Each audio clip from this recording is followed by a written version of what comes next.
महामारी हमारे पूरे वैश्विक महामारी फैली हुई है उस वजह से।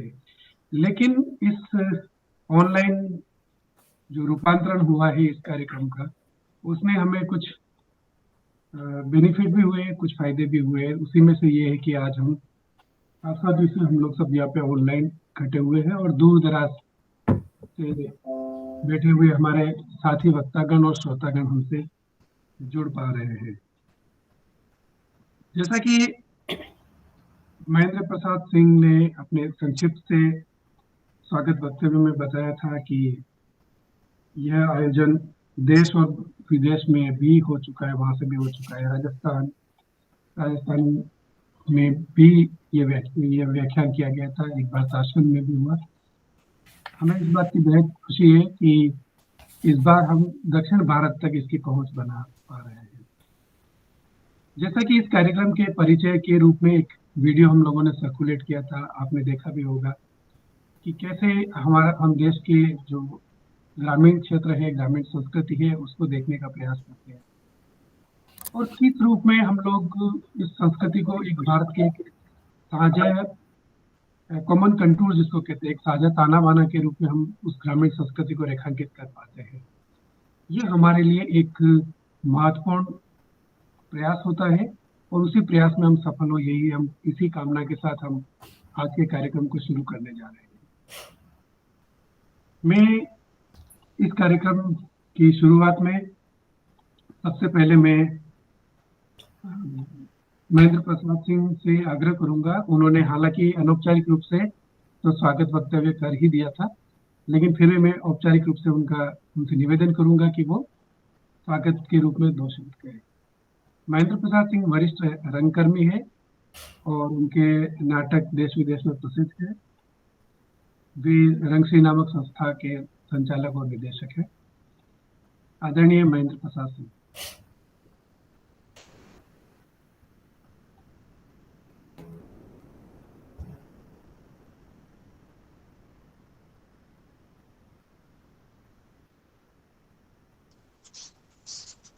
सबको पुनः नमस्कार जी। तो गणपत जी ने विधिवत कार्यक्रम की शुरुआत की है। आज के इस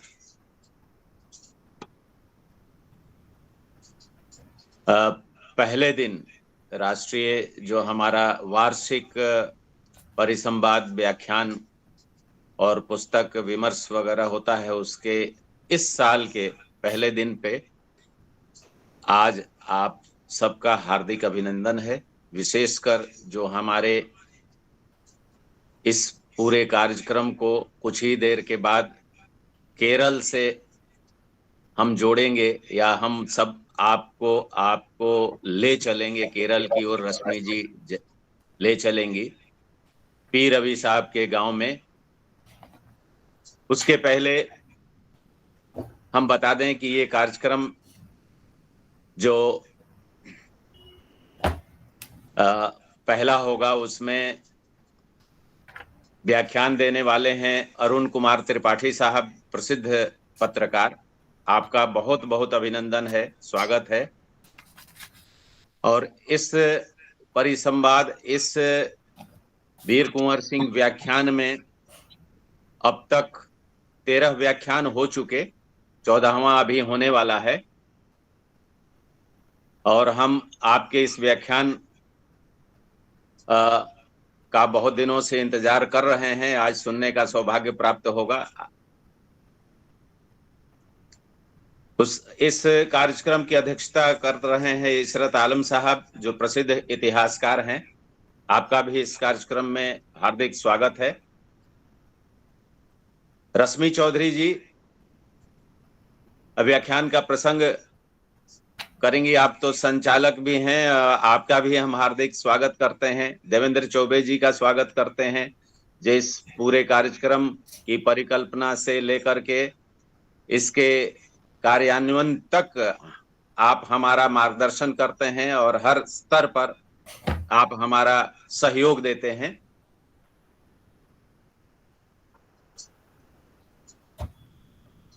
परिसंवाद में आमंत्रित लेखक और इतिहासकार हैं जयचंद्रन साहब, आर जयचंद्रन साहब, A Sindhu ji, Mahesh S ji, S R Jayashree ji, Hitendra Patel साहब।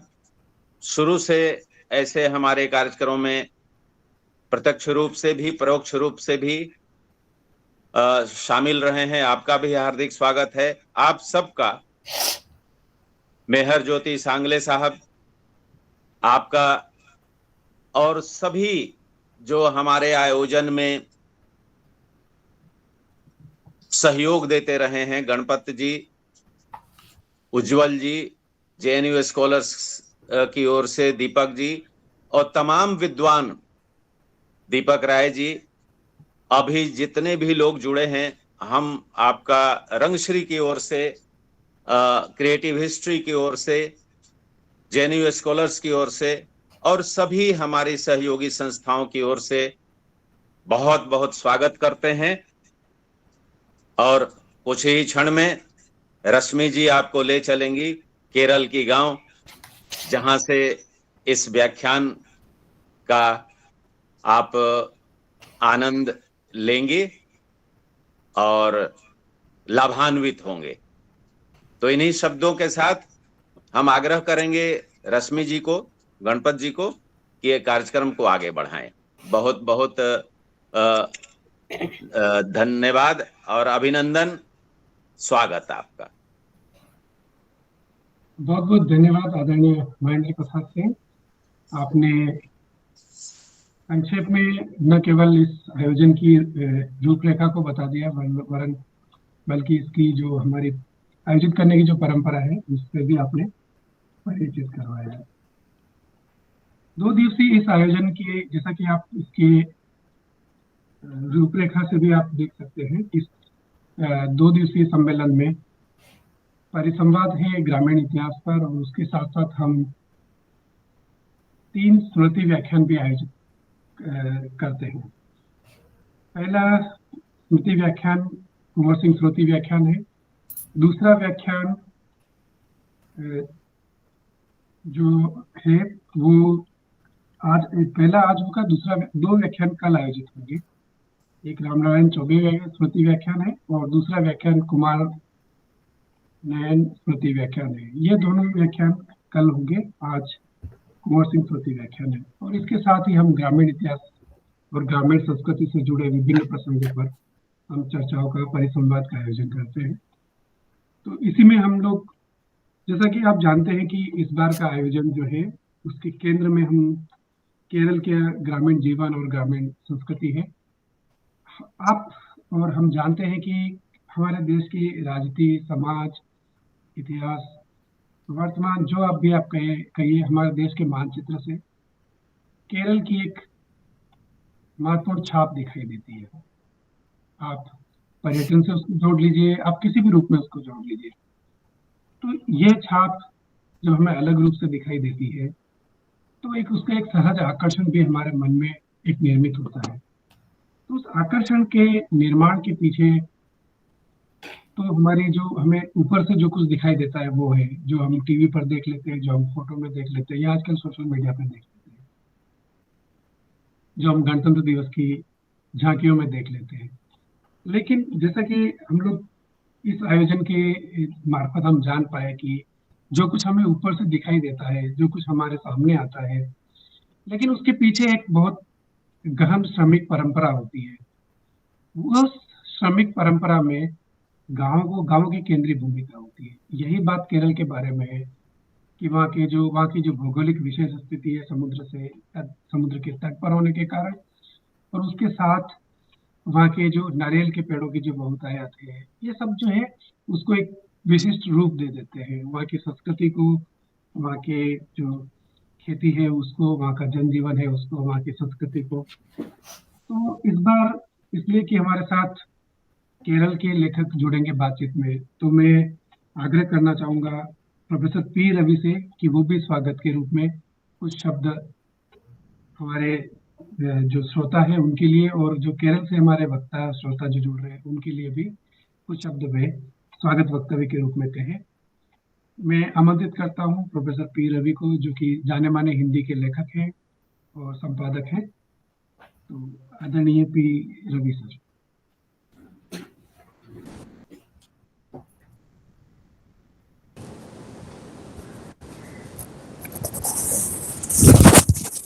सबको नमस्कार। मेरी आवाज़ आती है ना? जी सर, आ रही है। हाँ, ठीक है।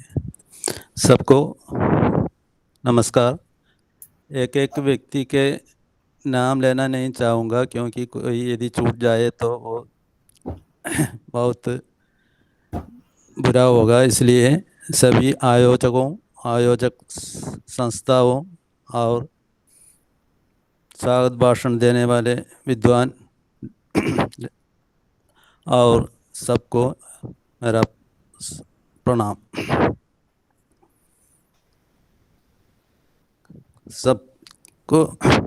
सब विदित है कि भारत के गांवों का इतिहास लेखन गंभीर एवं अनिवार्य प्रयास है, सराहनीय भी है।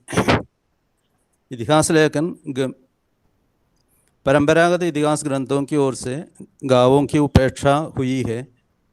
उपनिवेशवादी ग्रंथों में ग्रामीण जीवन का उल्लेख हुआ है, पर उसे प्रामाणिक नहीं कर सकते हैं। केरल के इतिहास को लेकर पी.के. गोपालकृष्णन द्वारा लिखित केरल का सांस्कृतिक इतिहास उपलब्ध ग्रंथों में उल्लेखनीय है।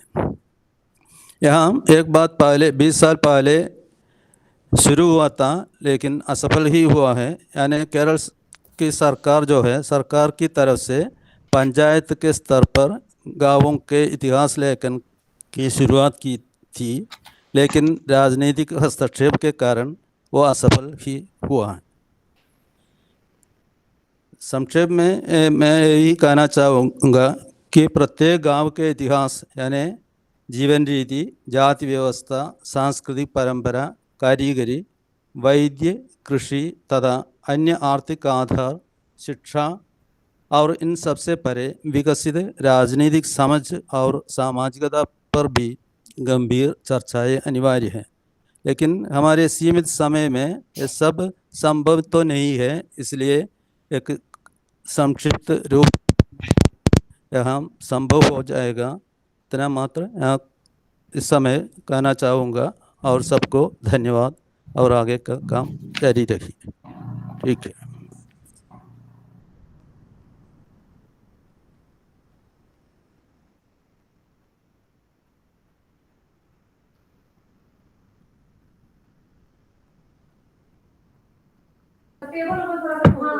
गणपत सर, ठीक है। अभी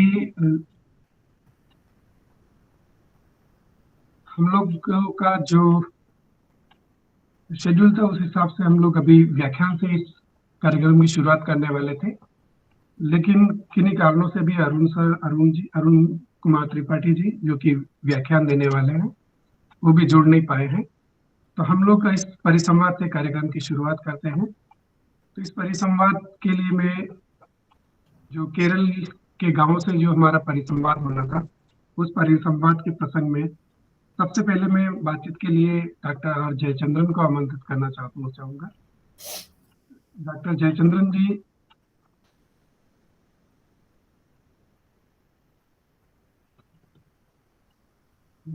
जुड़े हुए।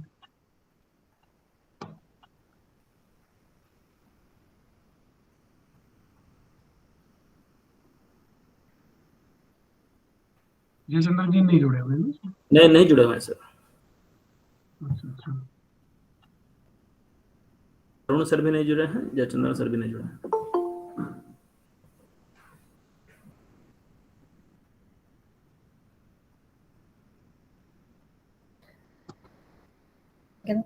गणपत जी, आगे किसी को बुला लीजिए।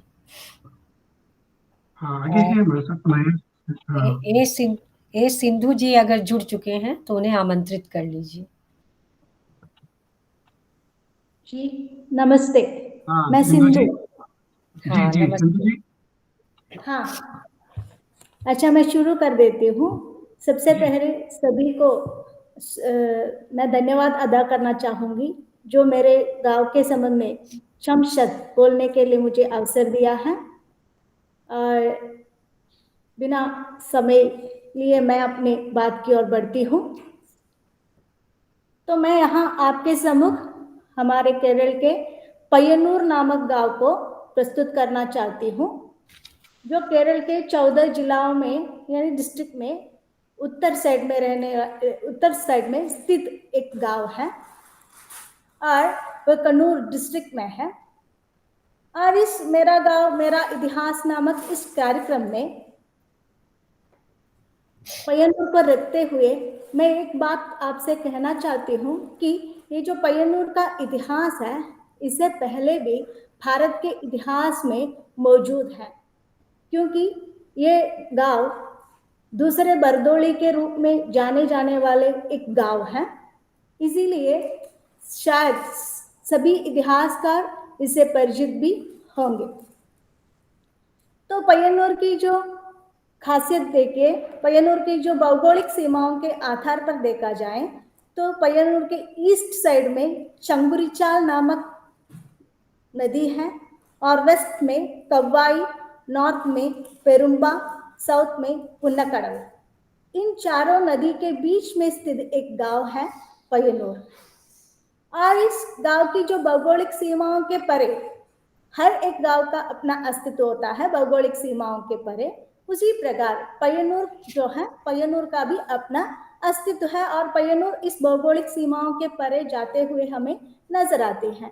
देखिए, जिस कॉलेज में मैं काम कर रही हूँ उसका नाम है पय्यनूर कॉलेज, लेकिन वो पय्यनूर में स्थित नहीं है, इसीलिए मैं इसकी सूचना दे रही हूँ। और पय्यनूर की ऐसे बहुत सारी चीजें हैं जो ब्रांड पय्यनूर का जो नाम लेकर बाहर जाते हैं और चलते हैं, इसीलिए एक गांव को एक भौगोलिक सीमाओं के भीतर रखना मुमकिन नहीं है। तो पय्यनूर की जो इतिहास है, इस इतिहास को देखा जाए तो आधुनिक पूर्व और आधुनिक इतिहास में पय्यनूर का महत्वपूर्ण स्थान है। आधुनिक पूर्व इतिहास में केरल के जो 32 गांव के संबंध में सूचनाएं मिलती हैं, उनमें से एक है पय्यनूर। और ये पय्यनूर उसके जो उत्तर साइड में स्थित एक गांव है, मैंने पहले ही बताया। और हम जानते हैं ये जो 32 गांव ब्राह्मणिकल गांव है, यानी ब्राह्मणिकल माइग्रेशन के कारण ही इसमें माइग्रेशन ही यहाँ हुए हैं। और ये जो ब्राह्मणिकल माइग्रेशन में नॉर्थर्न साइड में जो पय्यनूर गांव है, उस गांव में ही पय्यनूर है, वो वहाँ पर जो ब्राह्मणों का जो माइग्रेशन हुआ है। और वहाँ हर ब्राह्मणिकल गांव एक तरह से टेम्पल ओरिएंटेड है।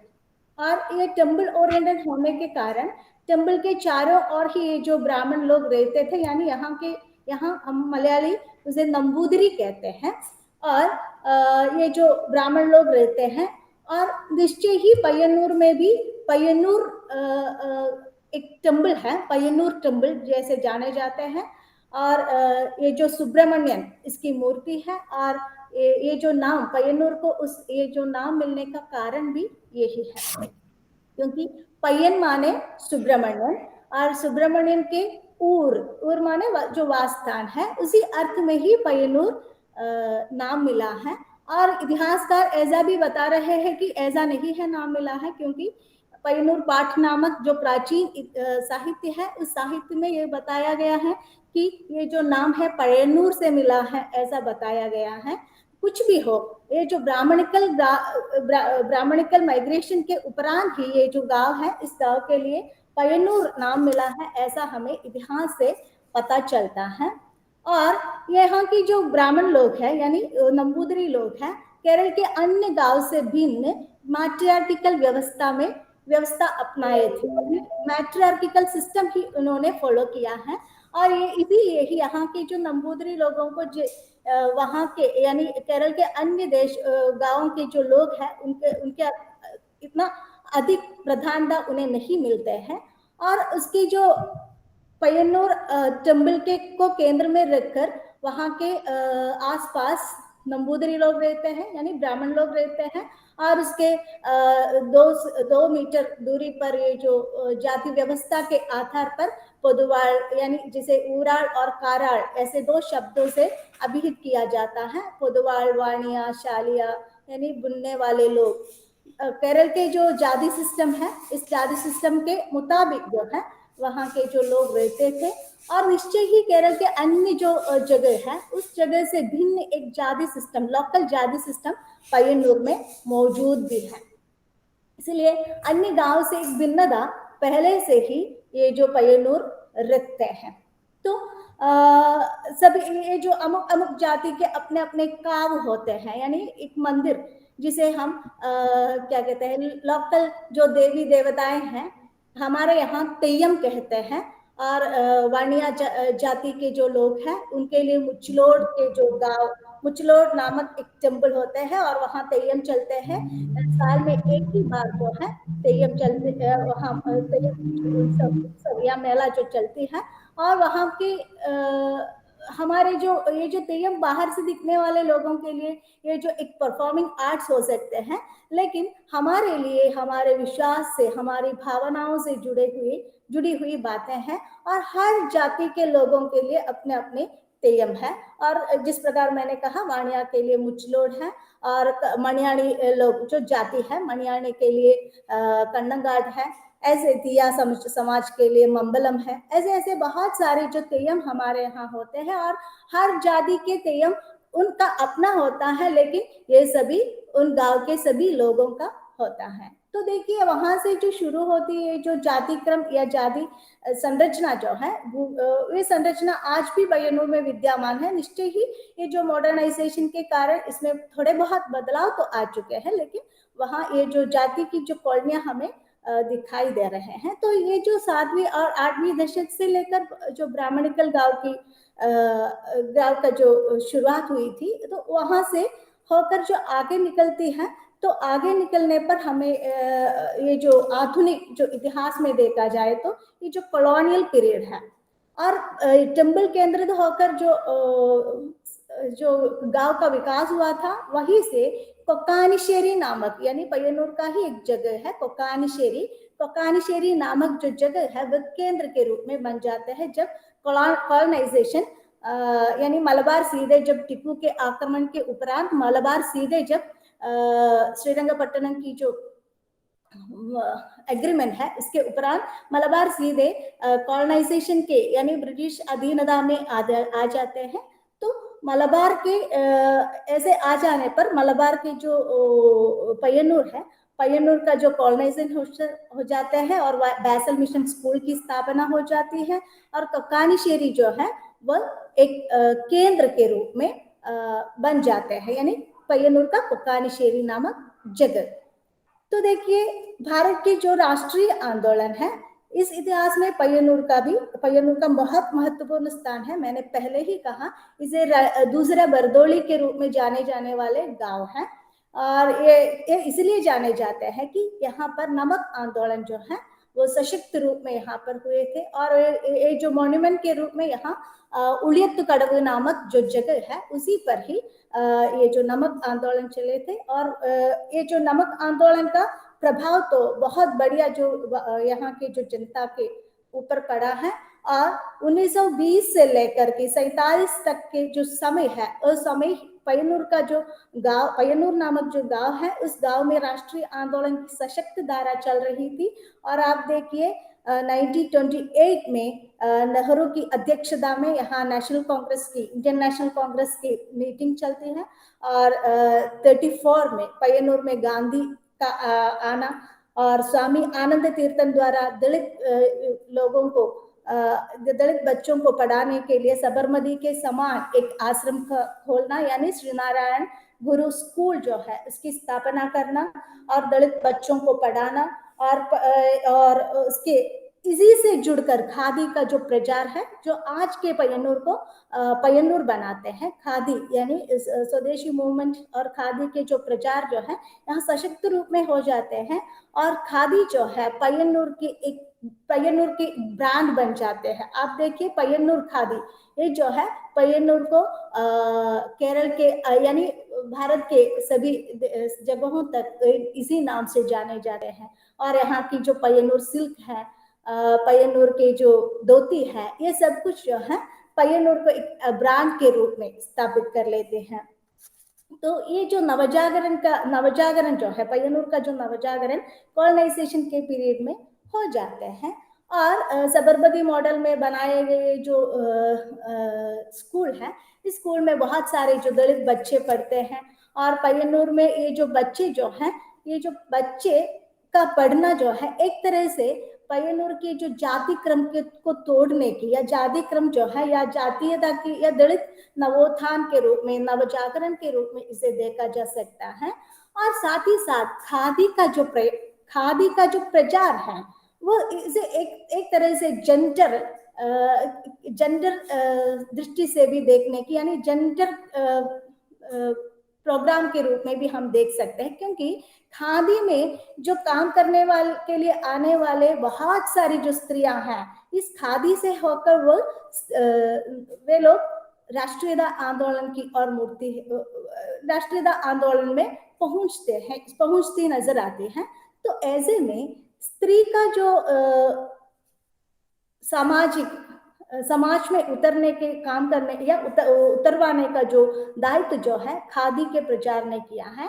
और इसे एक और दृष्टि से भी देखा जा सकता है कि यहाँ ये जो खादी के जो केंद्र में काम करने के लिए आए हुए जितने भी स्त्रियां हैं, ये जो स्त्रियां ये जो पोदुवाल समाज के हैं, यानी पोदुवाल से तात्पर्य अपर कास्ट है।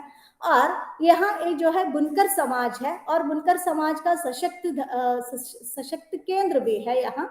और ये जो बुनकर समाज से हटकर, कहने का तात्पर्य एक काम में एक जाति का जो ओरिएंटेशन है, वो ओरिएंटेशन नष्ट हो जाते हैं। तो इन दोनों दृष्टि से हम खादी को देख सकते हैं।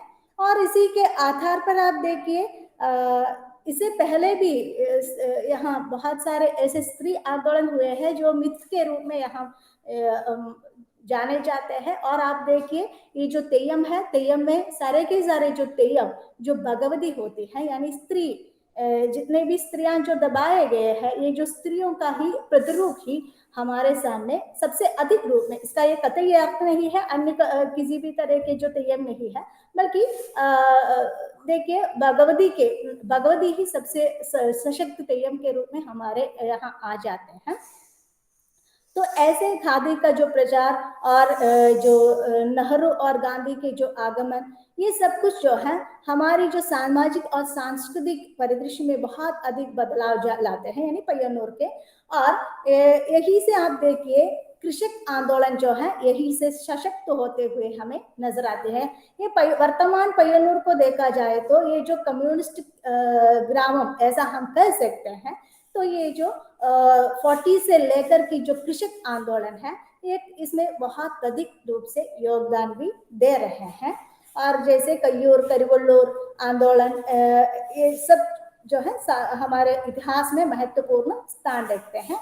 और वर्तमान जब पय्यन्नूर को देखा जाए तो ये जो नव सामाजिक संस्थाएं हैं, कहने का तात्पर्य इकोलॉजिकल मूवमेंट जो है बहुत अधिक रूप से यहाँ से शुरू होती है। जैसे साइलेंट वैली मूवमेंट, यही से यहाँ की जो जॉन्सी जैकब नामक जो प्रोफेसर है, उसी से होकर silent valley movement, ecological movement जो है शायद भारत में साउथ इंडिया में सबसे प्रथम रूप में केरल पय्यन्नूर से ही शुरू हो जाती है। और सीख नामक एक संस्था यहाँ इसके लिए कार्यरत भी थे और 70s के जो दौर में। और ऐसे ये जो है इसकी जो सामाजिक और सांस्कृतिक पृष्ठभूमि है। और पय्यन्नूर पाट नामक एक साहित्य है जो प्राचीन साहित्य है, जिसमें समय हो चुका है। सर आगे मैं कहूँ? जी थोड़ी देर और करें, 1-2 मिनट में अपनी बात कीजिए। हाँ, तो पय्यन्नूर पाट नामक साहित्य है जो प्राचीन साहित्य है।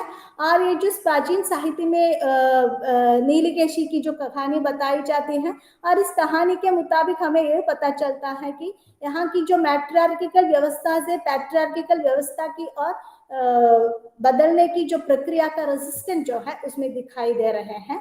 और यही नहीं है कि खेती की जो व्यवस्था है, खेती से व्यवसाय की ओर मुड़ने वाले जो टर्निंग पीरियड है, इस पीरियड का जो रेजिस्टेंस भी किस प्रकार पय्यनूर की जनता ने किया है, इसी की इशारा ये जो पय्यनूर फैक्ट से हमें मिलती है।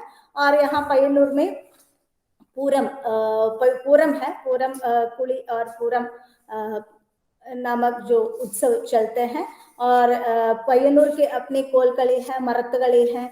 और पय्यनूर के, मैंने पहले ही कहा, पय्यनूर के जो सिल्क है, पय्यनूर की जो दीप है, ऐसे पय्यनूर का अपना बहुत सारे ऐसे चीजें हैं जो पय्यनूर को पय्यनूर बनाते हैं। और मैं समाप्त करना चाहूंगी थोड़ी बहुत, यानी समाप्त करते हुए मैं यही कहना चाहूंगी कि पय्यनूर को पय्यनूर बनाने वाले या पय्यनूर ग्राम जो है, पय्यनूर ग्राम जिस ब्राह्मणिकल गांव से होकर मैंने शुरुआत की थी वहीं पे आके मैं समाप्त करूंगी। पय्यनूर मंदिर स्थित जगह को ही हम पय्यनूर ग्राम के रूप में कहा गया था, लेकिन यही गांव जो है अपनी भौगोलिक सीमाओं को पार करते हुए अन्नूर, ताईनेरी, पेरुम्बा, ऐसे कोक्कानशेरी, ऐसे बहुत सारे जगह हैं जो पय्यनूर के भीतर आते हैं। और आज का जो पय्यनूर है, पय्यनूर मंदिर स्थित जगह को हम आज भी ग्राम कहते हैं, ग्रामम, यही हम उस जगह को कहते हैं। लेकिन वह ग्राम क्या नहीं है, ब्राह्मणिकल ग्राम नहीं है। उस ग्राम का नाम जो है, गांव का नाम जो है, वो महादेव ग्रामम है। वो महादेव ग्रामम इसलिए पड़ा है कि महादेव देसाई जो गांधी के जो सेक्रेटरी रहे, उसी के नाम पर ही वो गांव जाने जाते हैं। कहने का तात्पर्य, इतना अधिक रूप से राष्ट्रीयता आंदोलन से जुड़े हुए एक गांव के रूप में ही हमें पय्यनूर को देखना चाहिए। और मॉडर्नाइजेशन जो है, मॉडर्नाइजेशन के उपरांत ये जो पय्यनूर ब्राह्मणिकल ग्राम से महादेव देसाई के जो ग्राम में बदलते हुए हमें नजर आते हैं। बस इतना कहकर मैं समाप्त करना चाहूंगी। मैं जानती हूँ कि जितना मैं जो कुछ भी मैं कह रही हूँ, आपका अपना जगह नहीं है, मेरा अपना है। इसलिए मैं ये सोच रही हूँ कि जो कुछ भी मैं कह रही हूँ आप समझ रहे हैं, लेकिन मुझे ये भी मालूम है कि हमारी जो क्या है, हम अपने गांव का जिसका संबंध में किसी भी तरह के जो परिचय आपको नहीं है, फिर भी मैंने अपनी जो बात रखी। धन्यवाद। बहुत बहुत धन्यवाद सिंधु जी। सिंधु जी हिंदी की एकेडमिशियन है और जानी मानी लेखिका है। इन्होंने अपने गांव पय्यनूर के बारे में हमें विस्तार से बताया और उसके इतिहास के भी बारे में बताया कि कैसे वो हमारी जो आज़ादी का राष्ट्रीय आंदोलन है उससे कैसे उसकी परंपरा जुड़ती है। और आज़ादी के आंदोलन के बारे में इसीलिए कहा जाता है, उसको राष्ट्रीय आंदोलन इसीलिए कहा जाता है क्योंकि वो पूरे देश में समान रूप से था। और एक आप केरल के एक छोटे से गांव के से जो हमारे राष्ट्रीय नेताओं का जुड़ाव था, वही आप उत्तर भारत के या पूरे देश के किसी भी गांव से आप उस तरह से ले सकते हैं, चाहे वहाँ गांधी या हमारे गांधी जैसे बड़े नेता गए हो या ना हो। अब मैं इसी क्रम में अपनी बात रखने के लिए आमंत्रित करता हूँ डॉक्टर महेश एस को, जो कि केरल के श्री नारायण कॉलेज में पढ़ाते हैं और अपने हिंदी के नहीं, कालिकत विश्वविद्यालय में। महेश कालिकत विश्वविद्यालय में। अच्छा, कालिकत विश्वविद्यालय में पढ़ाते हैं। और ये हिंदी अकादमिक में नए जो प्रयोग है, अभिनव प्रयोग है, उन्हें करने के लिए जाने जाते हैं। मैं आमंत्रित करता हूँ डॉक्टर महेश को। सबको नमस्कार। मेरी आवाज तो आ रही है ना? जी सर, आ रही है। वीडियो ओके, वीडियो ऑन है क्या? वीडियो ऑन नहीं है आपका? वीडियो मैंने ऑन किया है, अभी दिखाई नहीं दे रहा। अच्छा, आ जाएगा, कोई बात नहीं। ठीक, ओके। सबको नमस्कार। जो इस आभासी मंच पर उपस्थित गणमान्य व्यक्तियों को, गुरुजनों को, सबको नमस्कार। वैसे सबसे पहले मैं इस कार्यक्रम के आयोजकों को बधाई देना चाहूँगा। वैसे जो इतिहास का जो संदर्भ है, गांव के साथ उसका जुड़ाव कैसा है और इस परिदृश्य को कैसे देखना चाहिए और गांव का इतिहास किस प्रकार महत्वपूर्ण है, उसे कैसे फिर से पाना है, इन सारी बातों पर चर्चा होगी। और साथ ही हम जिस इतिहास को पढ़ते हैं उसे किस प्रकार अपने गांव और अपने सरजमीन से जोड़ना चाहिए, ये भी बहुत ही महत्वपूर्ण बिंदु है। तो वैसे मैं तो वायनाड का रहने वाला हूं, तो वायनाड का ही जो इतिहास, विशेषकर मौखिक इतिहास को आपके सामने प्रस्तुत करना चाहूंगा। वैसे मैं पनमरम गांव से हूं, फिर भी पुलपल्ली गांव का जो मौखिक इतिहास है, उसका जो ऐतिहासिक संदर्भ है, वे उसकी थोड़ी बहुत झलकियां आपके सामने प्रस्तुत करना चाहूंगा। वैसे वायनाड का जो विशेष ऐतिहासिक परिप्रेक्ष्य के ऐतिहासिक दृष्टि से देखा जाए तो वैसे आप सब परिचित भी होंगे कि इडक्कल गुफा नाम की एक गुफा है, जहां बहुत से प्राचीन शिलालेख लगभग 6000 बीसी के लगभग यहाँ जो मानव बस्ती रहे थे, इसका प्रमाण मिल चुके हैं। तो ये जो वायनाड जो है केरल के उत्तर पूर्व में स्थित एक जिला है। भौगोलिक दृष्टि से देखा जाए तो एक मैसूर पठार का हिस्सा है और पश्चिमी घाट के सबसे ऊंचे पहाड़ी मैदान पर ये जिला स्थित है। और ऐतिहासिक दृष्टि से देखा जाए तो इसमें जो इडक्कल गुफा के बारे में मैंने अभी जो कहा है, जो कि 6000 बीसी के लगभग जो कि वहाँ का जो प्राचीन शिलालेखों का जो एविडेंस हमें प्राप्त होते हैं, और साथ ही जिसका ऐतिहासिक काल, जो लिखित इतिहास बहुत उतना पुराना नहीं है। परशुराजा के साथ जो कि कोटयम राजवंश जो कहा जाता है, वो लगभग 1800 के आसपास कहीं उस राजवंश का आविर्भाव तो हुआ है। तो लिखित इतिहास जैसे वायनाड का बहुत ही सीमित है और उसके बाद कॉलोनियल हिस्ट्री हमारे सामने है। फिर भी वायनाड के परिप्रेक्ष्य में देखा जाए तो उसका जो मौखिक जो इतिहास है, जो मौखिक जो कथा कथन है, मिथकीय जो संदर्भ है, और इस मिथक के भीतर से इतिहास को कैसे पाया जाए, ये बहुत ही महत्वपूर्ण है, क्योंकि केरल में ही सबसे अधिक आदिवासी तादाद वाला एक जिला है वायनाड। तो विशेषकर मैं आज इसी वायनाड का एक संदर्भ पुलपल्ली जो कि एक प्रांत है, उसी पुलपल्ली को लेकर अपनी बात रखना चाहूंगा। जैसे पुलपल्ली में एक सीधा मंदिर है, सीधा देवी का। वैसे मुझे अगर कोई मुझे सुझाव दे कि भारत में कहीं उपेक्षित होने के बाद सीधा देवी का मंदिर कहीं बना है, तो मेरे ख्याल से वो पुलपल्ली में ही है। वायनाड का जो मंदिर है वहां ही इस प्रकार उपेक्षित होने के बाद सीधा देवी का जो मंदिर बनाया गया है। और उसी के साथ जो वायनाड के साथ जुड़े हुए बहुत से जो स्थानों का नाम जो है, जो कि इस प्रकार रामायण की जो विभिन्न प्रकार की कथा, अवांतर कथाओं के साथ जुड़ा हुआ है। बहुत से प्रांतों का जो नाम जो है इस प्रकार रामायण के साथ सीधे जुड़ा हुआ है। तो इस प्रकार रामायण से इन स्थानों का नाम जुड़ने के पीछे कुछ ऐतिहासिक, मतलब मिथकीय कुछ ऐतिहासिक कारण है कि नहीं, इसका भी पड़ताल किया जाना चाहिए। जबकि मिथक का भी कुछ रेफरेंस होना चाहिए, जो कि जो वायनाड से जुड़े हुए कुछ मिथकीय जो रेफरेंस जो है बहुत कम मिल पाते हैं। जबकि शबरी का जो उल्लेख तो रामायण में है, और वायनाड का इस प्रकार का कोई उल्लेख कहीं रामायण में या रामायण से जुड़े हुए किसी मिथक में जो ब्राह्मणिकल यानी कि वाल्मीकि के द्वारा जो टेक्स्ट, जो रामायण का जो टेक्सुअल रूप है, उसमें कहीं भी वायनाड का उल्लेख नहीं है। फिर भी वायनाड का जो प्रांतों का नाम इस प्रकार रामायण कथा के साथ जुड़ा हुआ है, जो इन नामों को बताने के बाद उसका थोड़ी बहुत जो मौखिक इतिहास भी मैं आपके सामने रखना चाहूंगा। जैसे चदलयम सीधा को चीदा कहा जाता है। अड़िय जो समाज है, अड़िय समाज जो है, जाति जो है, वे सीधा को चीदा कहते हैं, जो चीदा। चदलयम नाम इसी सीधालयम ही चदलयम बन गया था। और पुनकुड़ी कहा जाता है कि पुनकुड़ी एक ऐसा प्रांत है जहाँ सीधा देवी का एक मंदिर भी है, और उसके सामने एक तालाब है। उस तालाब का पानी कभी भी किसी भी गर्मी में नहीं सूखता, और साथ ही क्या है कि ये जो कहा जाता है कि जो सीता का जो आंसू है, सीता की जो आंखों से बहने वाले जो आंसू है, उससे भरा हुआ जो मिथकीय परिवेश इस पुनगुड़ी को है।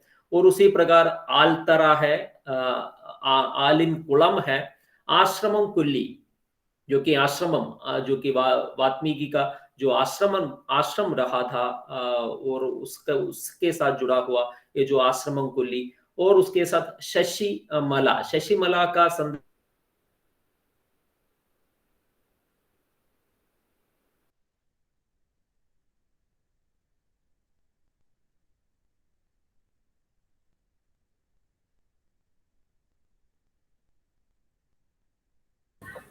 शायद महेश जी का नेटवर्क कमजोर हो गया।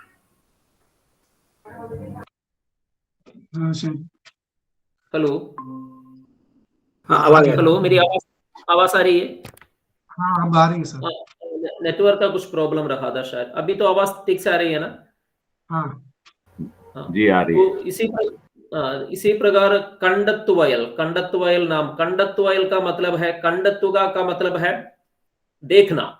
इस प्रकार कंडत्वयल का, राम ने सीता को जहां देखा था उसी को ही कंडत्वयल कहा जाता है। और उसी प्रकार जडयट्ट काव नाम का एक स्थान है। जडयट्ट काव का मतलब है, जड़ा मतलब जो बाल है, जब सीधा पृथ्वी की ओर अंतर्धान कर गई थी तब राम ने उसका जो चोटी जो है पकड़ ली थी, तब जाके वो टूटकर जो चोटी राम के हाथ में आ गई थी। इस प्रकार जड़ा जो है उसका कटना, सीधा का जो बाल है, बाल कटकर जो जडयट्ट काव नाम पड़ गया था। और उसी प्रकार भूदत्तान कुंद, मानंदवाड़ी शायद आप कुछ न कुछ वायनाड के बारे में जब भी पूछा जाए तो देखा जाए तो बहुत ही मशहूर जो नगर है मानंदवाड़ी का मतलब है मान ओडी अवसानिच स्थलम कहा जाता है। मतलब मान जहां से दौड़कर जिस स्थान पर रुका था उसको ही मानंदवाड़ी कहा जाता है। तो इस प्रकार ही राम का पल्ली मतलब जो मतलब सोना। इस प्रकार राम जहां सोता था उसको ही राम पल्ली कहा जाता है। योगी मूला, अम्बुकुत्ती, पूदाड़ी, बहुत से नाम जो है इस प्रकार राम कथा के साथ, रामायण के साथ जुड़ा हुआ है। और इसी के साथ अडिय रामायण मतलब रामायण का वेद, रामायण कथा का जो वेद जो है आप तो जानते ही है।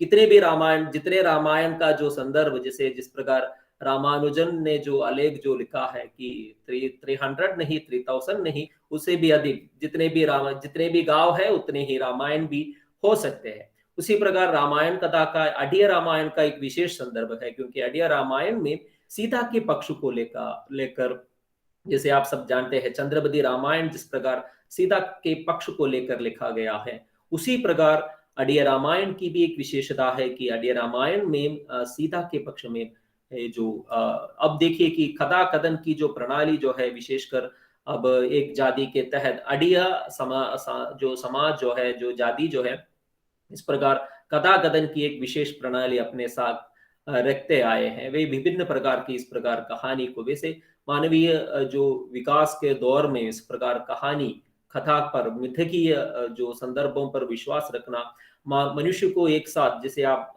कानन में रहते हुए जो नोमाडिक जो रहे थे हम, तब इस प्रकार कहानी पर विश्वास रखना, मिथकों पर विश्वास रखना, एकजुट बन के रखने के लिए तो अवश्यंभवी था। तो इसी संदर्भ में एक प्रकार रामायण का जो कथा है, ये जो अडिय समाज जो कि जाति में दलित और आदिवासी होने के नाते ब्राह्मणों से या इस प्रकार का जो टेक्सचुअल रामायण का रूप है वे इन लोगों ने सुना होगा। और जब आप सब जानते हैं कि केरल में किस प्रकार एक जाति प्रथा कठोर थी, उस समय रामायण को सुनने से क्या किया जाता था कि रामायण अगर कोई नीच जाति वाले सुने तो उसके कानों में सीसा जो उबाल कर डालकर उसके कान को फोड़ देता था। तो उस समय जो कि रामायण का जो कथा है वे किसी न किसी प्रकार सुनकर जो अपने जीवन को, अपनी जिंदगी को उसके साथ जोड़कर, दैनिक जीवन को उसके साथ जोड़कर उन्होंने इस कहानी को रूपायित की और इस कदाकथन पद्धति के तहत सर्वाधिक अड़िया समाज ने सीता का पक्ष लिया। ये सीता का पक्ष लेने का संदर्भ बहुत ही महत्वपूर्ण है, क्योंकि इसी कारण मैंने अपने पुलपल्ली का जो विशेष इतिहास है उसको आपके सामने रखना चाहा, क्योंकि मैंने अभी तक नहीं पता किया है कि कहीं उपेक्षित होने के बाद की सीता की जो स्थिति है उसको, जानकी मंदिर वैसे नेपाल में है, वो राम से शादी होने के पहले सीता का मंदिर रहा होगा। तो इस प्रकार पूरे भारत में कहीं कोई ऐसा मंदिर है तो बता दीजिए, मैं भी जानना चाहूंगा, क्योंकि उपेक्षित होने के बाद सीता का पक्ष लेना और उसके पक्ष में एक रामायण को गढ़ना और उसके साथ मानवीय संस्कृति और मानवीय जो संवेदनाएं कैसे जुड़ रहा है, इसका एक मुकम्मल इतिहास हमें अड़िया रामायण में प्राप्त होते हैं।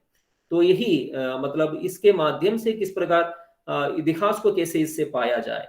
अब अड़िया रामायण को वे किस प्रकार बनाए होंगे, इसके बहुत सारे कारण हो सकते हैं, इसे पढ़े लिखे ना होने के कारण और इस प्रकार जो व्यवस्थित शिक्षा न पाने के कारण अड़िया समाज का दैनिक जीवन के बहुत सारा संदर्भ भी रामायण कथा के बीच बीच आ जाते हैं, जैसे मिट्टी का तेल का उपयोग करना और जिस प्रकार जो कि कॉफी पीने का, मतलब कापी कहते हैं, वायनाड का जो बहुत ही मशहूर जो पेय है कॉफी पीने का, मतलब कापी पीने का संदर्भ है। और उसी प्रकार राम और लक्ष्मण जब प्रथम बार सीता से मिलते हैं तो राम सीता को देखकर मोहित हो जाते हैं।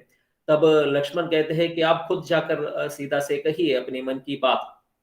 तब जब राम सीता से बात करने की उद्यत हो जाते हैं, तभी रावण वहां आ जाते हैं और सीता से अपने प्यार सीता के सामने प्रस्ताव रखता है और सीता रावण के साथ चली जाती है। तो राम ये सह नहीं पाता और राम लगातार कोशिश करता है सीता को पाने का।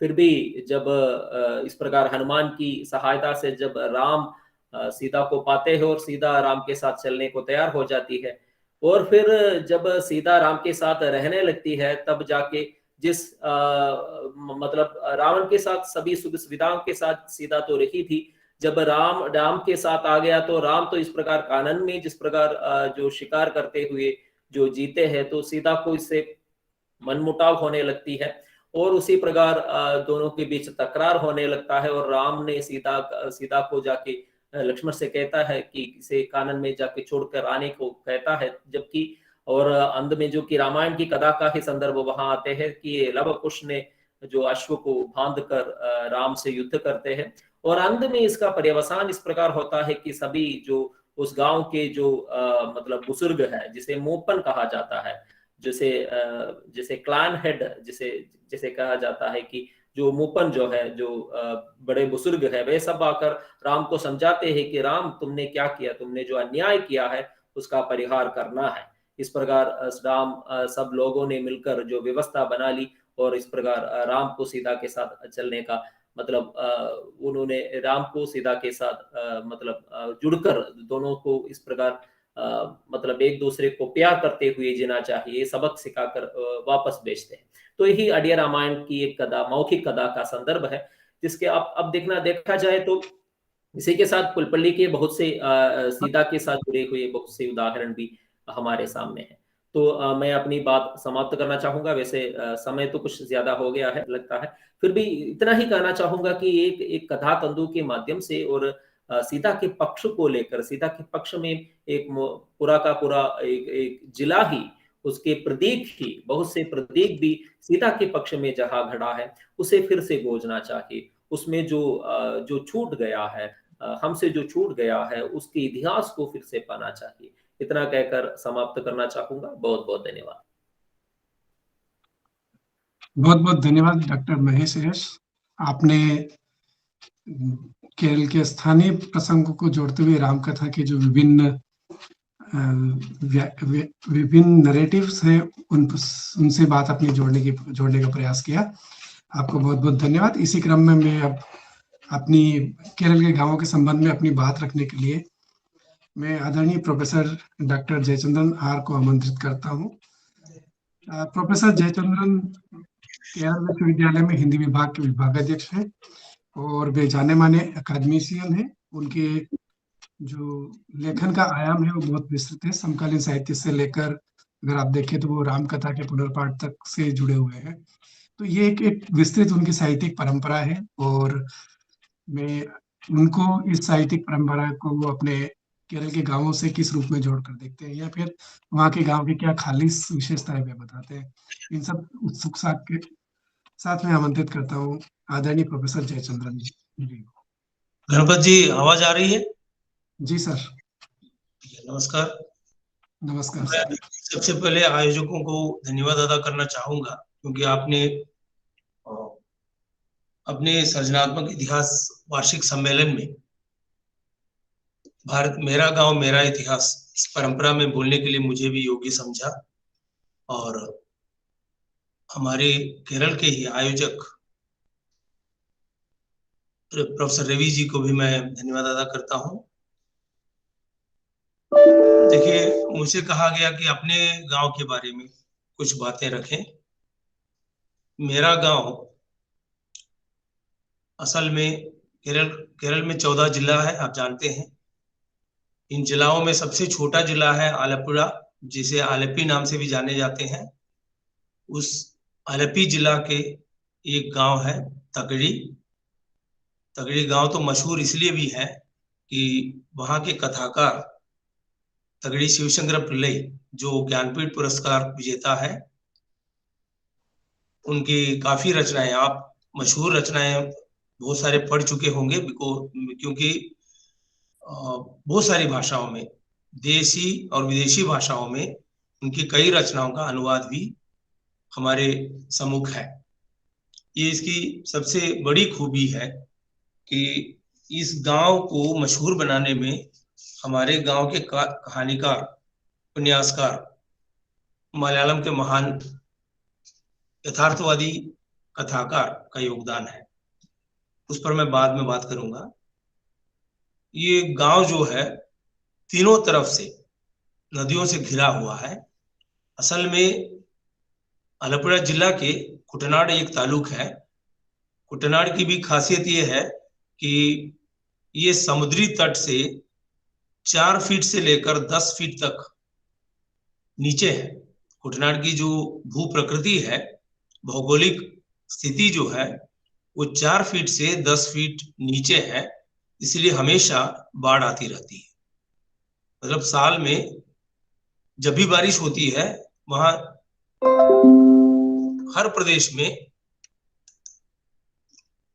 जहां सड़क हो या ना हो, जहां खेत ज्यादा हो या ना हो, हर इलाके में, इस गांव के हर इलाके में पानी बाढ़ के रूप में हफ्ते भर या 2 हफ्ते भर भरी रहती है। और बस कभी कभी रुक जाती है, क्योंकि बस जिस सड़क से जाती है उस सड़क में शायद एक कार डूबने लायक स्थिति में पानी आ जाती है। 2 हफ्ते भर, 3 हफ्ते भर, कभी कभी जुलाई से लेकर अक्टूबर में यातायात रोक देते हैं। ये स्थिति होती है। वो इसलिए भी है कि 4 फीट से 10 फीट तक जब समुद्री तट से नीचे है, और तीनों तरफ पंपा नदी जो है, आप में से कोई शबरीमला गए हैं तो वहां की जो नदी है पंपा की, वो पंपा नदी इस गांव को तीनों तरफ से घेर रखी है, और दोनों तरफ से होते हुए वो समुद्र में जा पड़ती है। इस गांव ऐतिहासिक दृष्टि से इसलिए महत्वपूर्ण है कि तगड़ी में बौद्ध दर्शन का ज्यादा सबूत है। आप गूगल करके देखें, करिमाडी कुट्टन एक ऐतिहासिक मूर्ति है वहां, जो हमारे गांव का ही एकदम पश्चिमी इलाका है। करिमाडी एक जगह है, वहां करिमाडी कुट्टन नाम से एक बिंब है, जो पुराने बौद्ध दर्शन से जोड़कर देखते हैं। और उस बिंब को मुगलों के जमाने में तोड़ दिया गया था, और वो असल में खंडहर के रूप में उसको शीशे के एक अच्छे आलीशान महल नहीं कहा जा सकता, ये एक मॉन्यूमेंट के रूप में उसे रखा गया है, जिसके एक ओर से होकर जो देशीय यातायात के लिए जो वाटर ट्रांसपोर्ट डिपार्टमेंट का एक आयोजन है, और टूरिज्म के हिसाब से KTDC, Kerala tourism development corporation है ना, उसके हिसाब से वहां बहुत सारे टूरिज्म प्रमोशन के भी आयोजन होते हैं। उससे जुड़कर एक मंदिर है, जहां आप जानते हैं केरल के मंदिरों में मंदिर के मूर्ति के सामने एक बड़ा सा पत्थर का दिया जलाने का एक प्रावधान होता है। वो पत्थर के वो शिला जो है असल में पिछले 20-25 सालों में घिसक घिसक कर एक ओर जा रही है। उसके पीछे क्या कहानी है पता नहीं, लेकिन बताते हैं कि ये कुछ सालों में ये मंदिर बिल्कुल पानी में विलीन हो जाएगी। वो एक गंवारू कहानी उसके पीछे भी लोग बताते हैं, वहां भूत है, यक्षी है, ये सब है बताते हैं।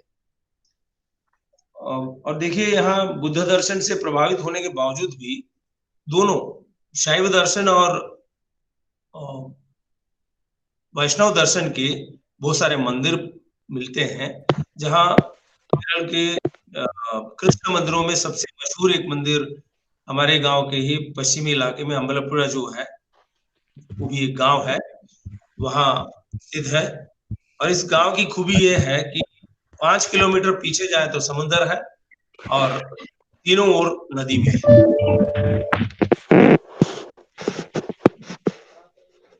और यहाँ देखिए आज के हिसाब से देखा जाए तो सांस्कृतिक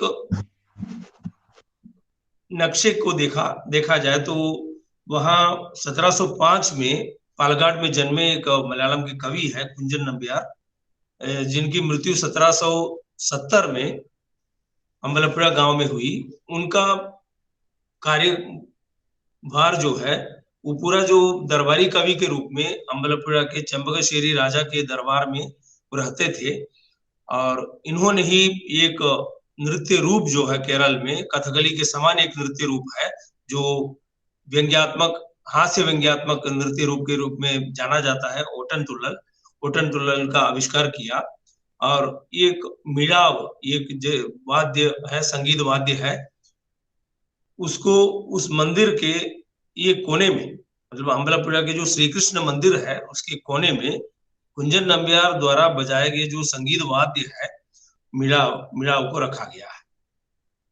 तो वहीं से ओटन तुल्लल एक नृत्य रूप जो है कथकली के समान केरल में हर जगह मशहूर है, उसका आविर्भाव वहीं से हुआ है।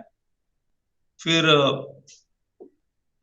ऐतिहासिक दृष्टि से ये भी माना जाता है कि गुरुवायूर एक मंदिर है, आप जानते हैं, बहुत सारे लोग गुरुवायूर मंदिर के दर्शन भी किए होंगे। वहां भी श्री कृष्ण मंदिर है, विष्णु के हैं।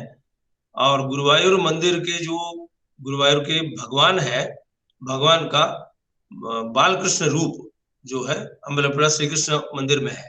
तो सवेरे यहाँ दर्शन दिलाते हैं और मध्याह्न के बाद आप गुरुवायूर चले जाते हैं, इसे भी इतिहास में बताया जाता है। और देखिए यहाँ ऐतिहासिक दृष्टि से और भी एक महत्वपूर्ण किस्सा है जो मुझे अभी याद आ रहा है। केएस कृष्णकुरूप जो नामक एक विद्वान थे जो एमएलए के रूप में, विधायक के रूप में उनका चयन हुआ, लेकिन उस समय 14 विधायक चुने गए, लेकिन इन विधायकों को विधानसभा में जाकर शामिल होने की नौबत नहीं मिली। उसके पहले ही इनका बाई इलेक्शन हुआ था, बाई इलेक्शन में इनका चुनाव हुआ, लेकिन इनको जाने की नौबत नहीं मिली। और इस खूबी ये है कि ये जो केएस कृष्णकुरूप जो है तगड़ी के कहानियों के पात्र भी है। तगड़ी शिवशंकर पिल्ले की जो कहानी है उसमें कायर उपन्यास है, उसमें भी एक पात्र है। उसमें काफी खलनायक के रूप में जमींदारी भूमिका निभाने वाले एक पात्र के रूप में इनका योगदान है उसमें। ऐसे भी इतिहास से जोड़कर देखा गया है।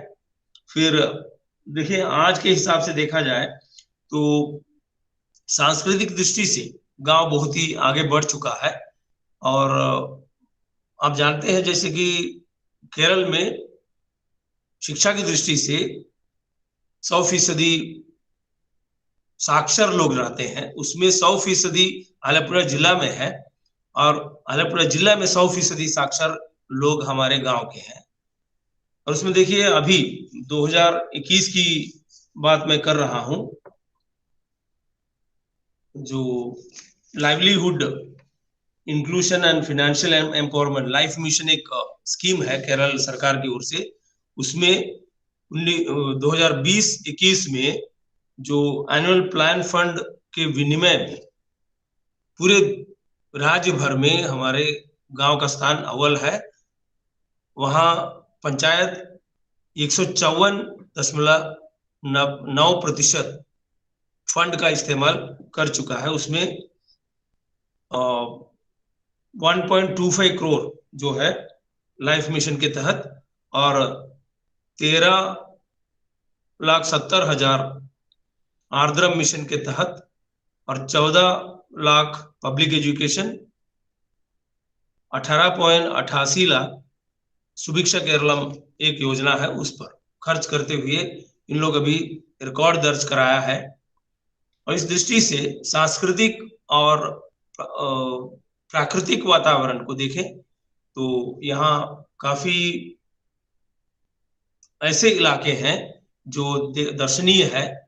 और यहाँ जैसे कि गांव की सुंदरता इसको लेकर भी है कि हमारे गांव में 14 वार्ड है, पंचायत के 14 वार्ड है, उसमें 3 वार्ड जो है पंपा नदी के उस तरफ है। अभी 5 साल पहले, 5 नहीं 6-7 साल पहले वहां एक पुल बन गया है पंपा नदी के इस पार से उस पार। तब तक पुल बनने तक इस पंचायत के जो मुख्यालय जिस इलाके में है वहां से जो 3 वार्ड जो है उस तरफ के पंपा नदी के उस तरफ के हैं, वहां जाने के लिए जंगार होता, फेरी का इस्तेमाल होता था। जैसे कि एक बोट में, बड़ा सा एक बोट है, बोट में एक कार चढ़ाने लायक एक तरह का जंगार बनाया जाता था और उसको 10 मिनट लगता था कि इस पार से उस पार जाने में। उसमें सारी गाड़ियां चढ़ा देते थे, मतलब 5 या 4 कार एक साथ चढ़ते हैं और बाइक चढ़ते हैं और फिर लोग बोट में भी और इसमें भी खड़े रहते हैं। 10 मिनट में इस पार से उस पार ले जाते थे। और उस पार में मतलब उधर से आने वाली बस वहां रुकती है और यहाँ से आने वाली बस इस तरफ रुकती है। तो यहाँ बस में उतर कर लोग उस पर जंगार में चढ़ते हुए उस तरफ जाते थे और इसीलिए बहुत सुंदर दिखता था दृश्य। लेकिन अभी पुल बन गया है तो वहां जो प्राकृतिक सुंदरता है थोड़ी बहुत नष्ट हो गई है। और तगड़ी शिवशंकर पिल्ले की जो कहानी है वेल्लपोकतिल मलयालम में है, उसकी काफी भाषाओं में अनुवाद हो चुकी है। जो 1924 में जो बाढ़ आई थी, भयंकर बाढ़ प्रलय हुई थी, उस कहानी के जो केंद्र बिंदु में एक कुत्ता भी है और एक चेनन नामक एक पात्र है। जहां से चेनन नाव में चढ़कर चला गया और कुत्ते को छोड़कर चला गया, उस मोड़ पर ऐसे भी एक विश्वास है, उस मोड़ पर कोई भी बारिश के मौसम में या रात में उस मोड़ से नौके पर जाती है तो वहां क्या होता है, वर्लपूल है, भवंडर है जो आपको पानी के अंदर डुबो देते हैं।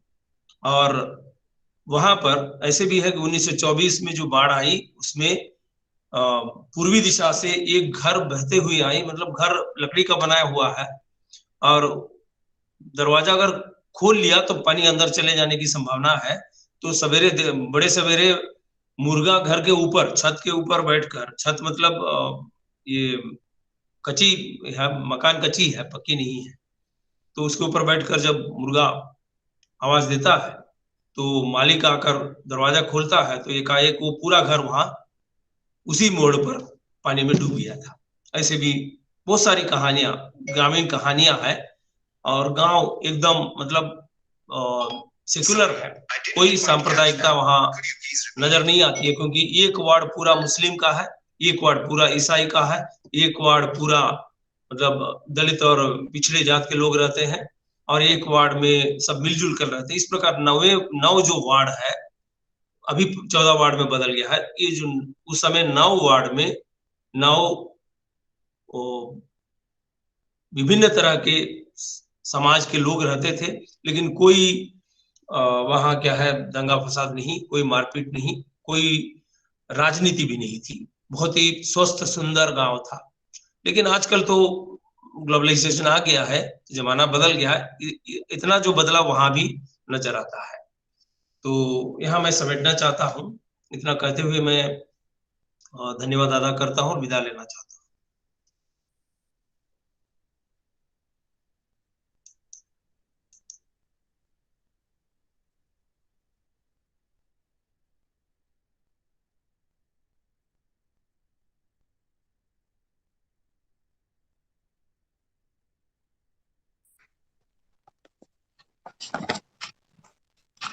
धन्यवाद सर आपके इस सार गर्भित वक्तव्य के लिए।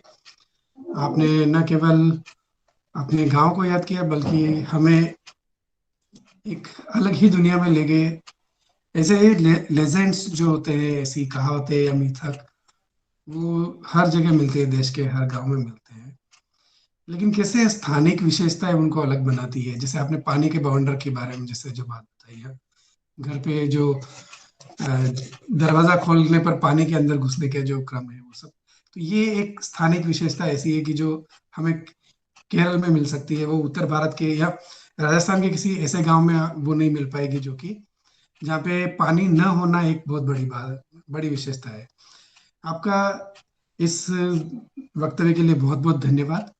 आप डॉक्टर जयश्री को भी बोलना था, लेकिन वे किसी कारण से जुड़ नहीं पाई है। उन्हें तो हम उन्हें फिर कभी सुनेंगे। अभी मैं इसी क्रम में आगे विशेष टिप्पणी के लिए मैं डॉक्टर मेहर ज्योति सांगले जी को आमंत्रित करता हूँ। डॉक्टर सांगले SNDT विमेंस यूनिवर्सिटी मुंबई में इतिहास विभाग के अध्यक्ष हैं और इनके आधुनिक इतिहास में इनकी रुचि है और उसमें भी जो महिलाओं के स्वास्थ्य का से जुड़ा हुआ जो मामला है उनमें इनकी विशेष रुचि है। मैं उनको इस ग्रामीण इतिहास और केरल के बारे में जो कुछ अभी हमारे वक्ताओं ने कहा है उस संदर्भ में उन्हें वक्तव्य देने के लिए आमंत्रित करता हूँ। डॉक्टर मेहर ज्योति सांगले जी, आपका मैम आवाज नहीं आ रही है।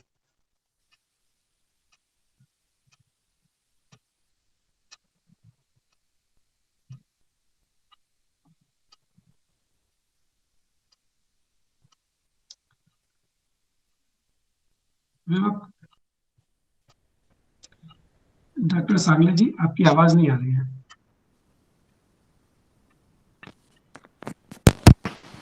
हेलो। या जी सभी को या सादर प्रणाम एंड थैंक यू सर। आज का जो विषय है मेरा गांव मेरा इतिहास, वो बहुत ही अच्छा सा सब्जेक्ट लिया है। और अभी जो दो व्याख्याते हैं डॉक्टर महेश और डॉक्टर ये जो सिंधु जी और डॉक्टर महेश, इन दोनों ने जो अभी स्थानिक इतिहास के बारे में जो चर्चा की है, साधारण स्थानीय इतिहास जो है अपेक्षित रूप से लोगों के दिल और चेतना के सबसे करीब होता है और हमेशा स्थानिक इतिहास मिथक से जुड़ा रहता है, बहुत सारे कथाओं के साथ जुड़ा रहता है। और जो स्थानिक लोक कथाएं होती है, लोक काव्य रहता है, उसके साथ से हम देखा जाएगा तो स्थानिक इतिहास के भौगोलिक और ऐतिहासिक परिभाषा जो है वो बदल जाती है। और इसके कारण हमें उनकी पहचान, उनका अनुभव और उनकी आकांक्षा जो है वो दर्शाती है। यह उनके इलाके के अतीत का एक व्याख्यात्मक मनोरंजन होता है, जो इससे राजनीतिक से जुड़ जाता है, सामाजिक से जुड़ जाता है, आर्थिक और भौगोलिक परिस्थिति से जुड़ता है। और सांस्कृतिक जीवन जो है वो हमें इसमें से बहुत अच्छी तरह से दर्शाया जाता है। जब हम ये देखते हैं स्थानिक इतिहास में, लोक कथाएं जो है वो हमेशा लोगों से दिल और चेतना के सबसे करीब होती है, क्योंकि उसमें उनकी पहचान आती है, अनुभव आता है और आकांक्षा है वो दर्शाता है। उनके इलाके का अतीत का एक व्याख्यात्मक मनोरंजन होता है। जैसे सिंधु जी ने जो बताया है, पयन्नूर गांव के बारे में उन्होंने बताया है, जहाँ पे नमुद्री जाति के ब्राह्मण है और कैसे कास्ट कम्युनिटी और जेंडर में ये इन लोगों ने ज़्यादा से ज़्यादा काम किया है। वहाँ के औरतों ने 1928 से 1947 में भारत के इसमें एक पूरा आंदोलन, भारत के स्वतंत्रता आंदोलन में उनका योगदान रहा है। और पयन्नूर गांव का सबसे महत्वपूर्ण उन्हें जो बताया है कि जहाँ पे मैट्रियार्कल सोसाइटी ज़्यादा से ज़्यादा महत्वपूर्ण रहती थी, और फिर बाद में मैट्रियार्कल सोसाइटी, मातृसत्ताक समाज पद्धति से पितृसत्ताक समाज पद्धति कैसी हो गई, देन उनके पोशाक कैसे थे, कॉस्ट्यूम कैसे थे, फिर ये खादी का प्रचार जो हुआ है, तो खादी का प्रचार में स्त्रियों का योगदान कैसे रहा है, और स्त्रियों का योगदान करने के बाद बुनकर समाज और अपर कास्ट जो है उच्च जाति के लोग और बुनकर समाज, इनका योगदान और इनकी परस्पर सामंजस्यता कैसी थी, इसके बारे में सिंधु ने बहुत अच्छी तरह से विवरण किया है। कृषक आंदोलन के बारे में उन्होंने बताया है, नेहरू और गांधी के जो आंदोलन थे, स्वतंत्रता आंदोलन के, वो बात किया है।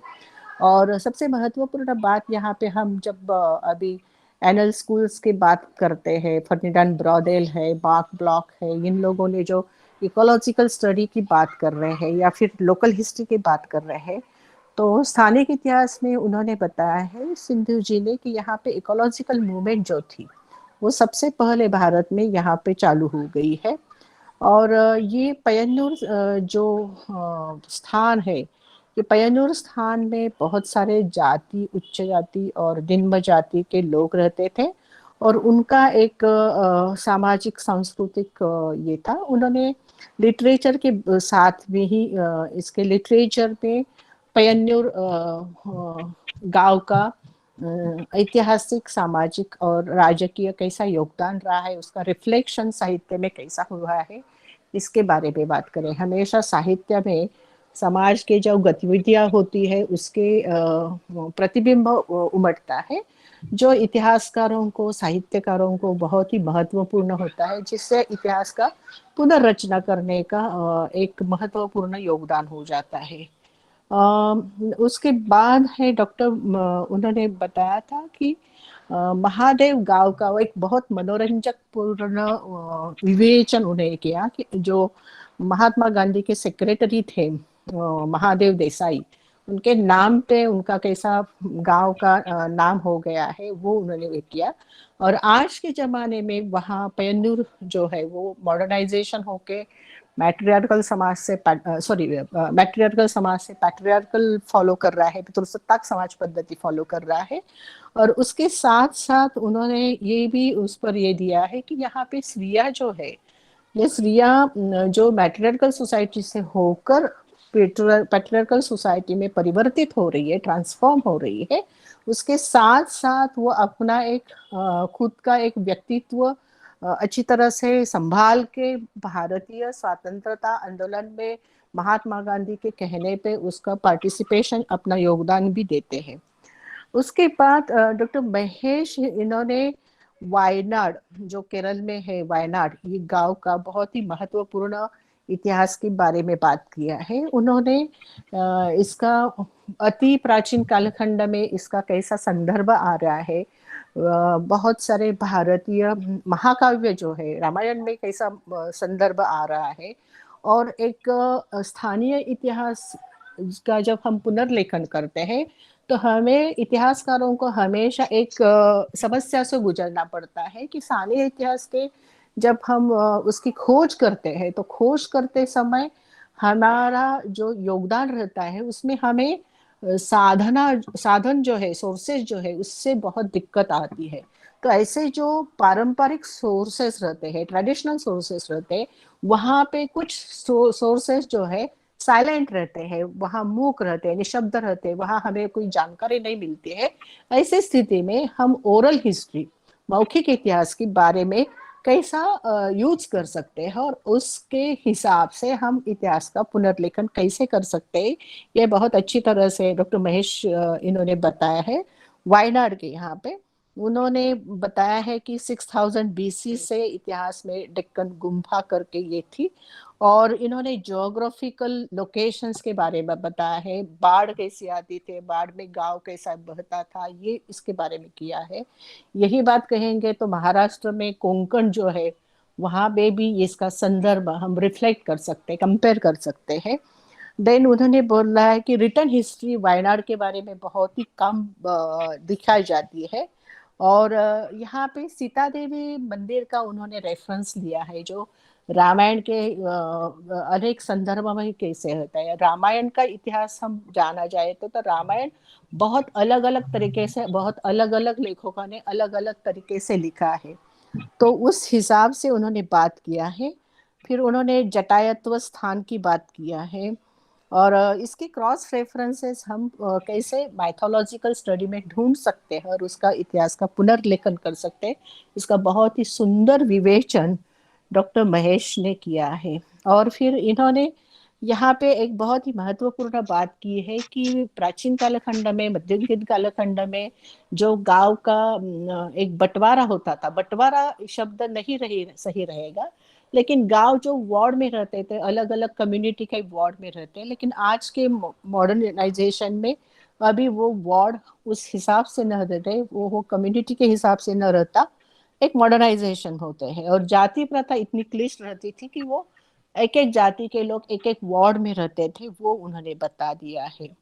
और ये बहुत अच्छी तरह से उन्होंने बताया कि पंचायत नदी में बोट का प्रवास, बोट में कैसा होता था, वो बहुत अच्छी तरह से पूरा नजरों के सामने, वो बहुत अच्छी तरह से पिक्चर आ गए कि वो बोट में गाँव पूरा गाड़ी जाता था, सब सामान वगैरह चला जाता था।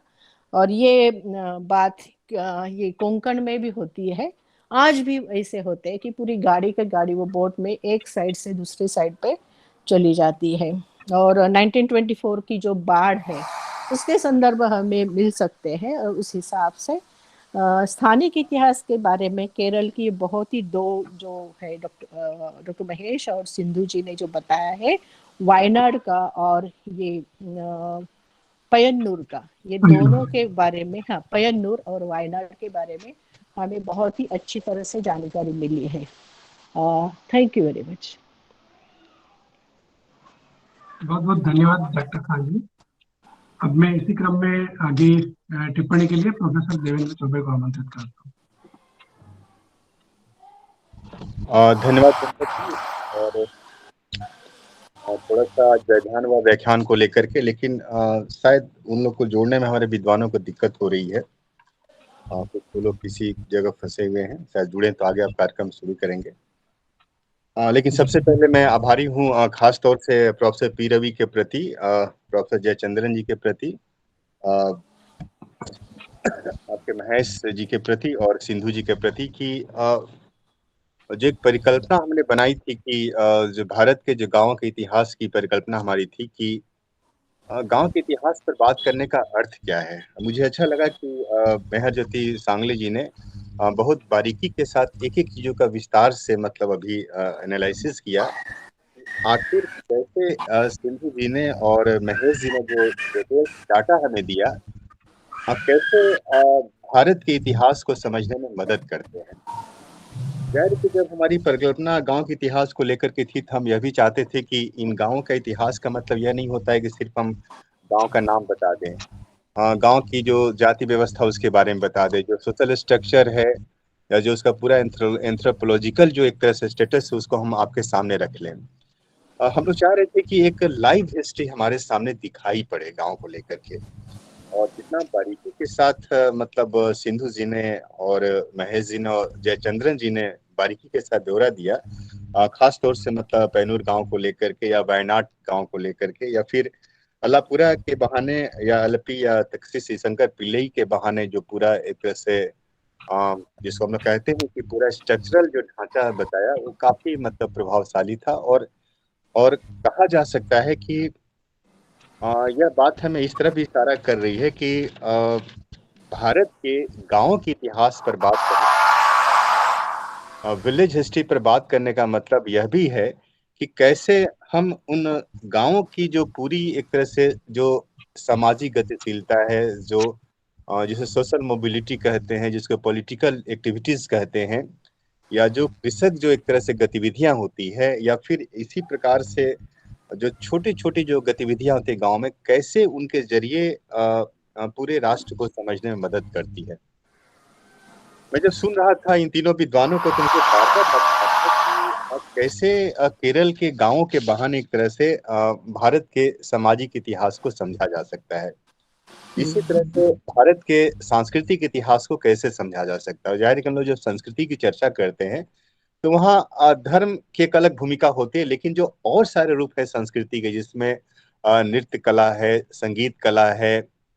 और आप लोग जानते हैं कि 1914 में जब कलकत्ता यूनिवर्सिटी में जब समाजशास्त्र विभाग की स्थापना हुई थी 1914 में, तो वहां पर जो विद्वान थे, अभी हितेन जी भी शायद चर्चा करें कि राधा कमल मुखर्जी जैसे विद्वान जो थे, या फिर एन.के. बोस जैसे जो स्कॉलर्स थे, उन्होंने भारत को समझने के लिए या भारतीय समाज को समझने के लिए जो टूल्स डेवलप किए, उसमें कहा कि भारत को एक तरह से भारतीय साहित्य के जरिए समझा जा सकता है, भारत को भारत के नृत्य कला के जरिए समझा जा सकता है, भारत को भारत के संगीत के जरिए समझा जा सकता है, भारत को भारत की पेंटिंग के जरिए समझा जा सकता है।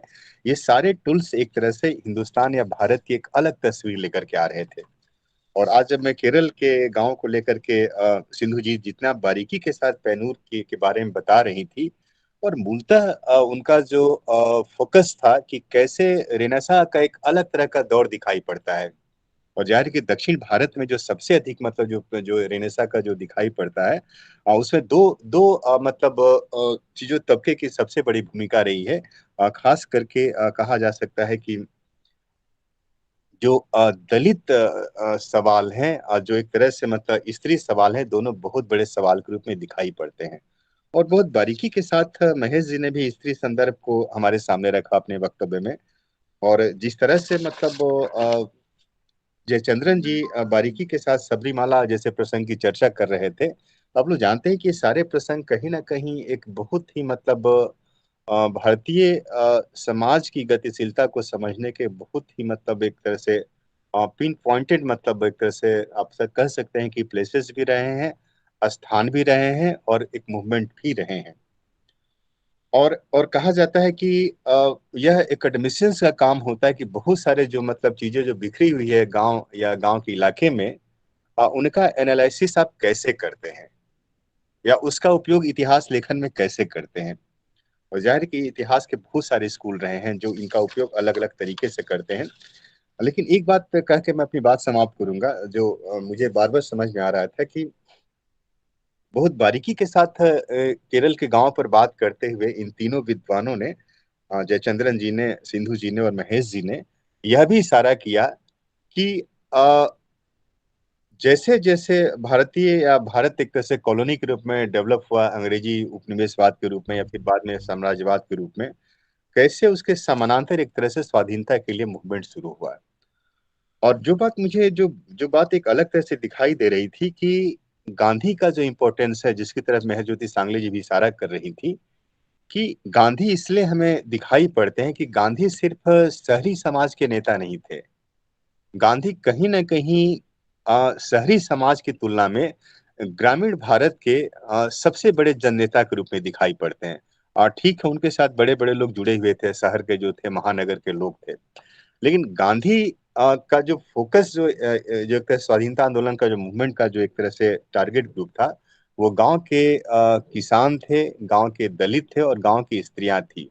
और इसीलिए गांधी के पूरे आंदोलन में ये तीनों पक्ष बहुत बड़े रूप में दिखाई पड़ते हैं। मोतिहारी चंपारण का मूवमेंट सबके ध्यान में है ही। कई बार गांधी को देखते हुए, गांधी को समझते हुए लगता है कि गांधी बहुत बारीकी के साथ एक तरह से मतलब जो भारतीय समाज, जो ये पूरा यह महाद्वीप है, एक तरह से एशिया का महाद्वीप है, हिंदुस्तान के इस क्षेत्र का, दक्षिण भारत तो उसमें और बहुत प्रभावशाली भूमिका निभाता है। त्रिवेंद्रम मतलब वो जो मंदिर के चलते भी जाना जाता है, वो मंदिर सिर्फ एक तरह से सिंबल नहीं है, बल्कि मंदिर कहीं ना कहीं भारतीय जो ज्ञान परंपरा है, जो नॉलेज सिस्टम है, उसका भी सेंटर रहा है। और हम लोग बात कर भी रहे थे कि केरल के गांव में मणिंद्रनाथ ठाकुर शायद हमारे इस समूह में सुन रहे होंगे, पॉलिटिकल साइंटिस्ट है। हम लोग इस बात की चर्चा बार बार करते हैं कि गणितज्ञों की एक बहुत बड़ी परंपरा जो दिखाई पड़ती है केरल के कुछ गांवों में दिखाई पड़ती है, जहां से एक अलग तरह का नॉलेज ट्रेडिशंस का उदय होता है। और इसीलिए मुझे लग रहा था कि ये जो तीनों जो भारतीय दर्शन, खास करके जिसे हम लोग जाहिर है कि बिना शंकराचार्य की चर्चा किए उस दर्शन को समझना बहुत कठिन काम है। लेकिन जो जो एक तरह से ज्ञान का जो संबंध है ब्रह्म के साथ है, या भक्ति का संबंध विष्णु के साथ है, और कर्म का संबंध शिव के साथ है, ये तीनों चीजों को आप देखेंगे, एनालिसिस करेंगे तो देखेंगे कि भारतीय जनता के अंदर जो संघर्ष की चेतना आती है, जहाँ शैव दर्शन से जुड़े जो लोग रहे हैं वहाँ दर्शन मतलब संघर्ष की क्षमता बड़ी अधिक दिखाई पड़ती है। और दक्षिण के नारायण गुरु का प्रभाव भी केरल के बहुत सारे ग्रामीण क्षेत्रों पर दिखाई पड़ता है। और जाने अनजाने मतलब हमारे जो एक तरह से सिंधु जी या महेश जी या जयचंद्रन जी जो हमारे आज के वक्ता थे केरल के गांव के इतिहास को लेकर जो बात कर रहे थे, अगर ये स्त्री संदर्भ की चर्चा करते हैं, दलित संदर्भ की चर्चा करते हैं, तो कहीं न कहीं मतलब उस पूरे दक्षिण भारत में जो दलित आंदोलन हुआ, जो खास करके जो एक तरह से वर्ण व्यवस्था और जाति व्यवस्था के खिलाफ जो एक बड़ा मूवमेंट चला, उसके सेंटर कहीं न कहीं हमारे गाँव ही रहे हैं। कई बार इनका मूल्यांकन हम एक अलग नज़रिए से करते हैं, क्योंकि हम एक अलग पोज़ीशन में बैठ कर के देखते हैं, अगर हम हिंदू हैं, उच्च वर्ण के हैं, तो हम उसी निगाह से पूरे इस मूवमेंट को देखते हैं, तो उसका एक अलग नज़रिया हमें दिखाई पड़ता है। लेकिन जब आप बारीकी के साथ उन गाँव में जाएँगे तो देखेंगे कि वाक़ई वहाँ की जो संघर्षशील जो जनता है, वह छोटी-छोटी चीज़ों के लिए संघर्ष करती है। सर्वाइवल के लिए संघर्ष करती है। जिस तरह से मतलब तक्षित सिंह शिवशंकर पिल्लई के बहाने जयचंद्र जी बता रहे थे कि कैसे बाढ़ एक बड़ी समस्या रही है और उसे कहीं न कहीं आम जनता ही जूझती है।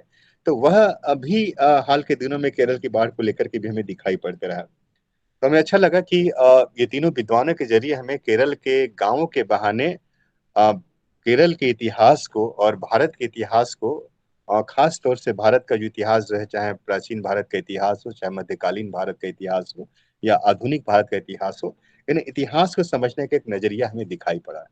तो आप सबके प्रति बहुत-बहुत धन्यवाद सिंधु जी और महेश ए जी और जयचंद्रन जी कि हमें आपके ज़रिए केरल और पी रवि के ज़रिए, प्रोफेसर पी रवि के ज़रिए केरल के गाँव के इतिहास को समझने में मदद मिली। धन्यवाद आप सबका। धन्यवाद प्रोफेसर देवेंद्र चौबे। आपकी टिप्पणी हमेशा सारगर्भित और विषय को समझाने वाली होती है। अब इसी क्रम में मैं संक्षिप्त टिप्पणी के लिए आमंत्रित करता हूँ प्रोफेसर हितेंद्र पटेल को।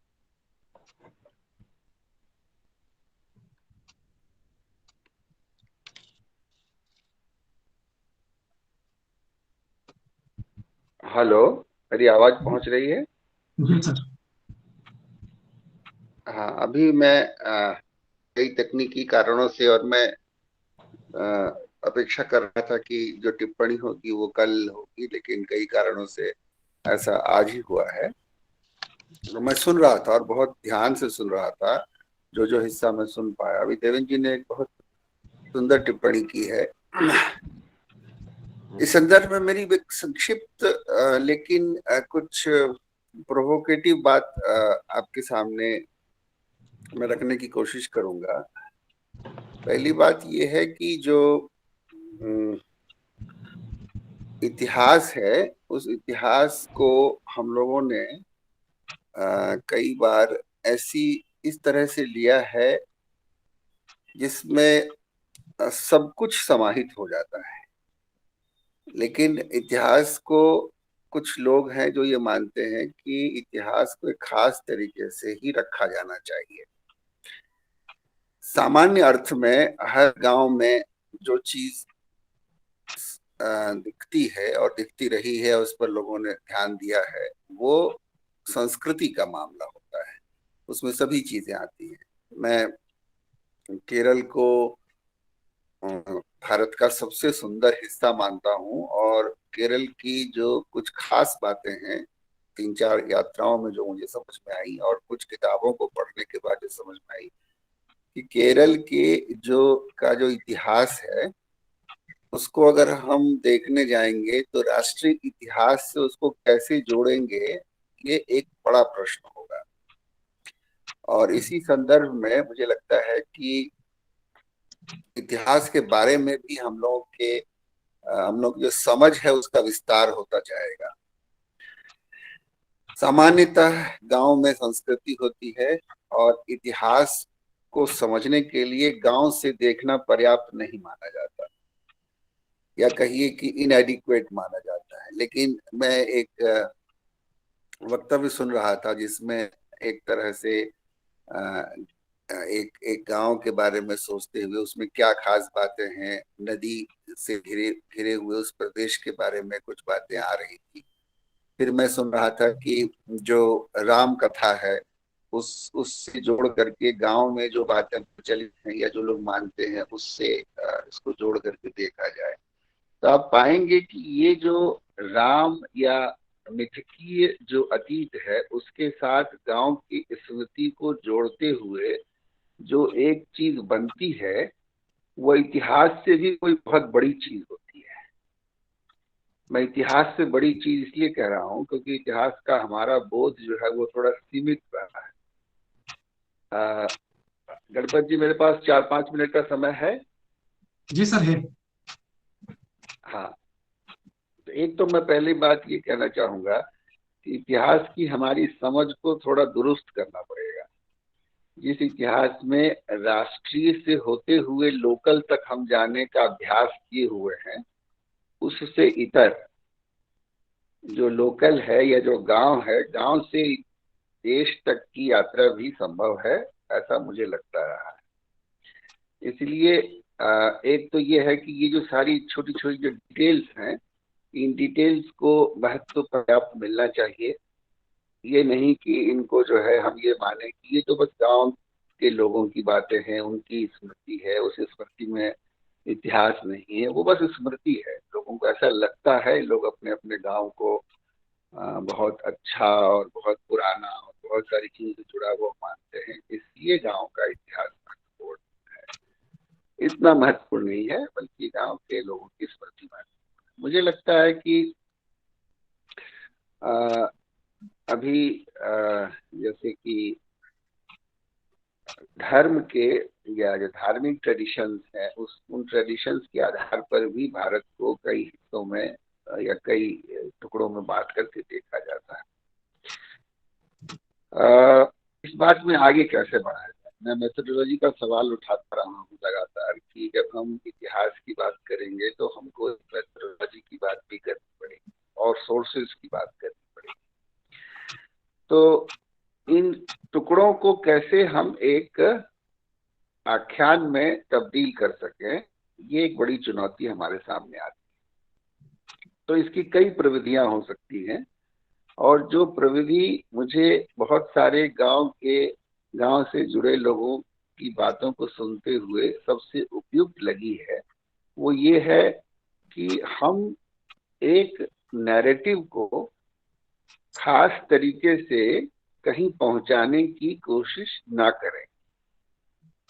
यानी नैरेटिव जो होता है उसमें एक खास किस्म के निष्कर्ष की तरफ ले जाने की वैसी कोई जरूरत नहीं होती है। कभी कभी आख्यान अपने आप भीतर से भी खुलता चल जाता है।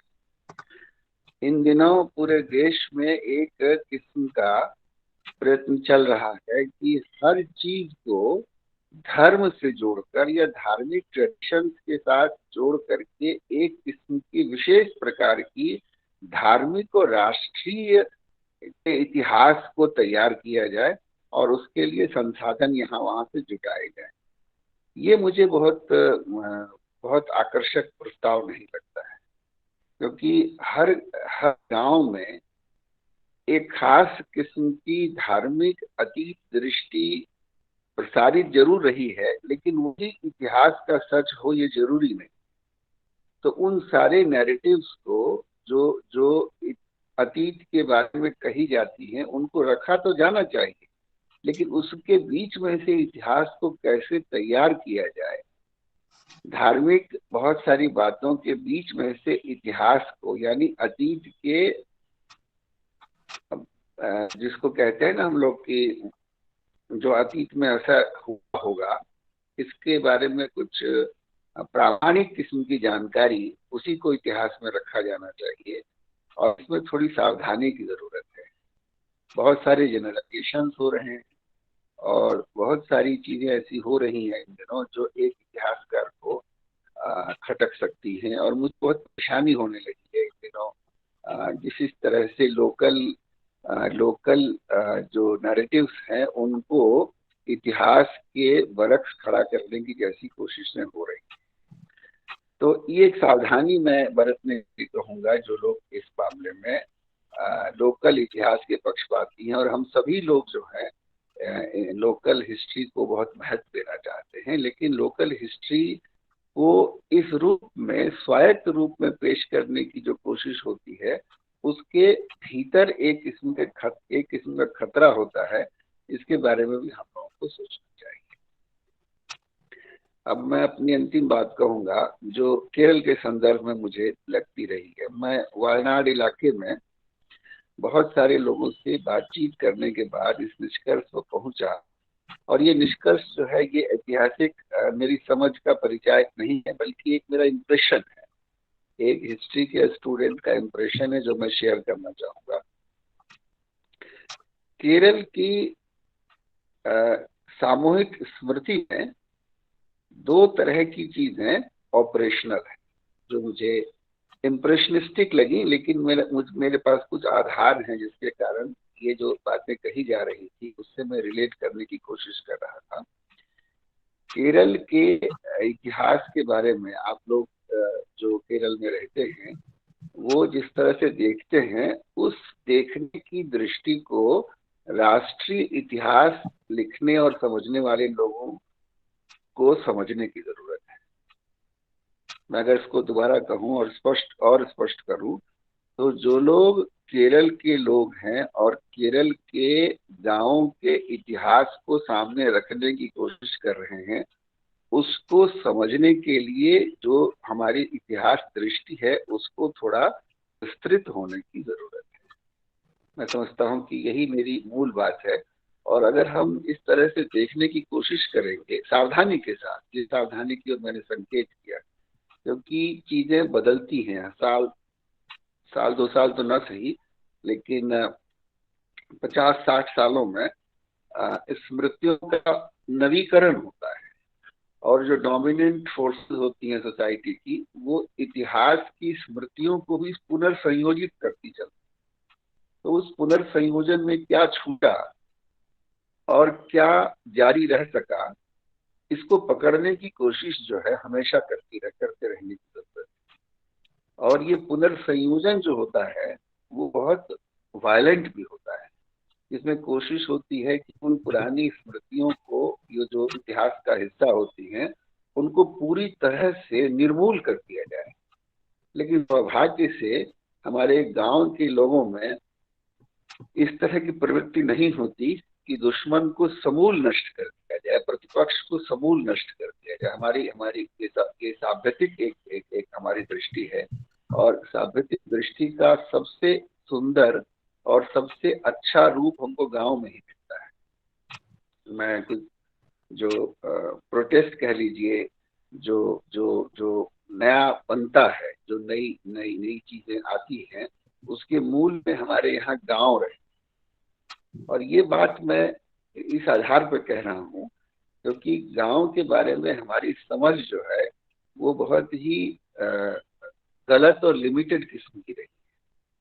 जब हम इसका विस्तार करेंगे तो हम पाएंगे कि जिस चीज को हम समझते हैं कि इस शहर से ही ये चीज आ सकती है, वो दरअसल गांवों से निकल कर आई हुई चीज।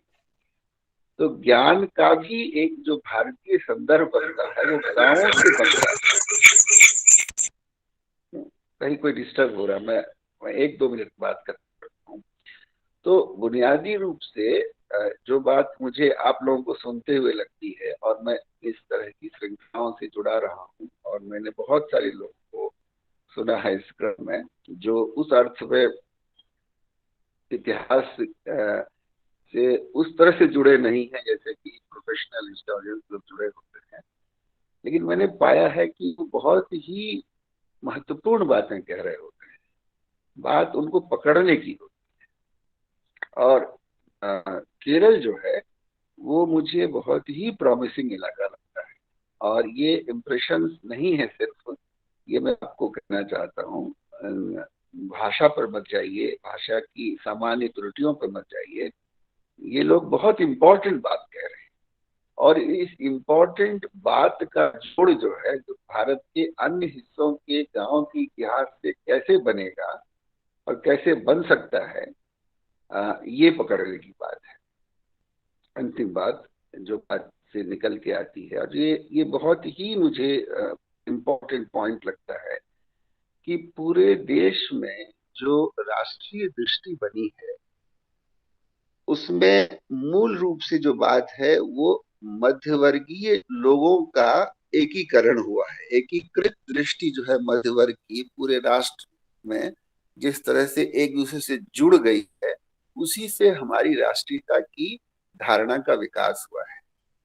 हमारे देश के गांवों के जो बौद्धिक हैं, अगर मैं उनको बौद्धिक कहूं या विचारशील लोग कहूं या जो स्मृति को संयोजित करने वाले लोग रहे हैं, उनके आपसी संवाद जो अगर होने लगे तो पता चलेगा कि हमारे गांव भी आपस में इतने जुड़े हुए हैं कि उन जुड़े हुए गांवों की सामूहिक स्मृति से भी राष्ट्र का एक इतिहास निकल करके आता है। और यहाँ पर मुझे जो केरल से जो ये आ रही हैं और केरल के विद्वान जो लोग जिन्होंने जो समझा है, जो देखा है, उसको जो सामने रख रहे हैं, उसके साथ वहाँ के साहित्य को जोड़ने की जरूरत मुझे महसूस होती है। और जो लोग साहित्य से जुड़े हुए हैं उनके लिए वो काम एक विजया रामास्वामी हमारी एक स्कॉलर थी, वो पिछले साल गुजर गई दुर्भाग्यपूर्ण परिस्थितियों में।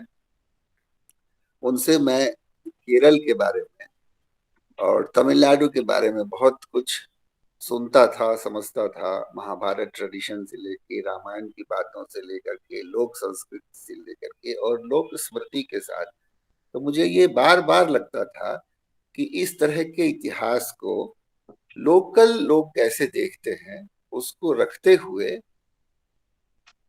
हम लोग चाहते हैं कि हम अपने देश के इतिहास को गांवों के सामूहिक स्मृति के आपसी जुड़ाव के बाद जो राष्ट्रीय दृष्टि बनती है उसके साथ जोड़ सके।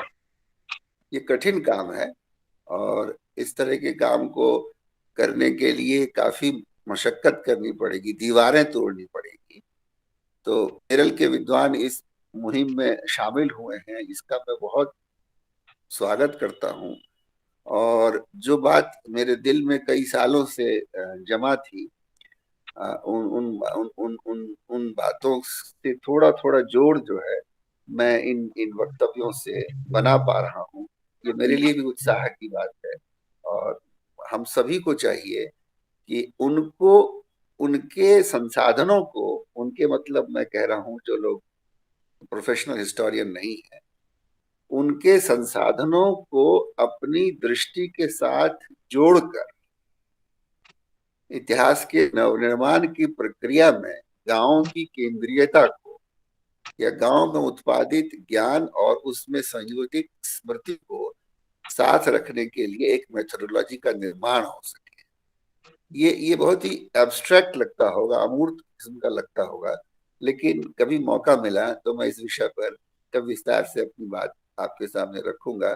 तब लगेगा कि जो ये बातें केरल के विद्वान लोग कह रहे थे उसका सीधा जोड़ इतिहास, भारतीय इतिहास से बन सकता है।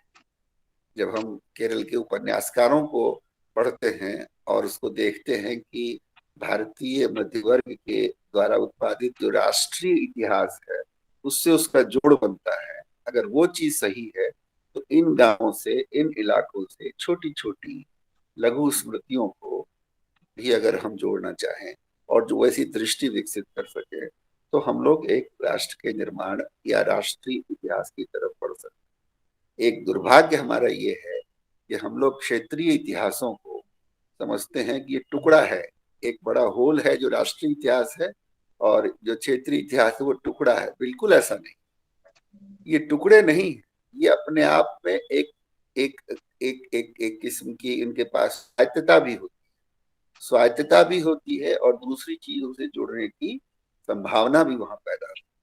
तो ये टुकड़ों से मिला हुआ देश का इतिहास नहीं है। देश के इतिहास के भीतर बहुत सारे इतिहासों की अंतरधाराएं हैं और उन अंतरधाराओं के मूल में गांवों को हम कैसे ला सके, इस दिशा में ये जो प्रयास हो रहा है, जिसमें कि हम बलिया से केरल के गांव से जुड़ रहे हैं और पा रहे हैं धीरे धीरे कि हमारे बीच के अंतःसूत्र जो है ऐतिहासिक सूत्र एक दूसरे से जुड़ते हैं। मैं उम्मीद करता हूं कि जो अन्य लोग हैं वो भी इस बारे में सोचेंगे और सिर्फ एविडेंसेस के आधार पर नहीं बल्कि अंतर्दृष्टि और अंतर्धाराओं के संदर्भ में ये इस बात को आगे बढ़ाने की कोशिश करेंगे। मैं इस बहुत बहुत ही महत्वपूर्ण प्रयास का स्वागत करता हूं और जिन विद्वानों ने हम लोगों को वहां से अपने इलाके अपने गांव के बारे में बता करके समृद्ध किया है, मैं उन सबको बहुत बहुत धन्यवाद देता हूँ। धन्यवाद सर, आपकी सारगर्भित टिप्पणी और महत्वपूर्ण हस्तक्षेप के लिए। केरल के गांवों पर केंद्रित इस परिसंवाद के बाद हम आज के पहले दिन इस परिसंवाद के पहले दिन के आयोजन की दूसरी कड़ी की ओर हम लोग चलते हैं। वह है पुस्तक विमर्श। जो हमारा जो कुंवर सिंह स्मृति व्याख्यान थे वो हम 6:30 पर शुरू करेंगे। उससे पहले हम पुस्तक चर्चा करेंगे। आज इस व्याख्यान में जिस महत्वपूर्ण पुस्तक पर हम चर्चा करने जा रहे हैं। 1 मिनट का पॉज करेंगे सर, रिकॉर्डिंग ब्रेक कर रहा हूँ सर, बस 1 मिनट का। हाँ ठीक।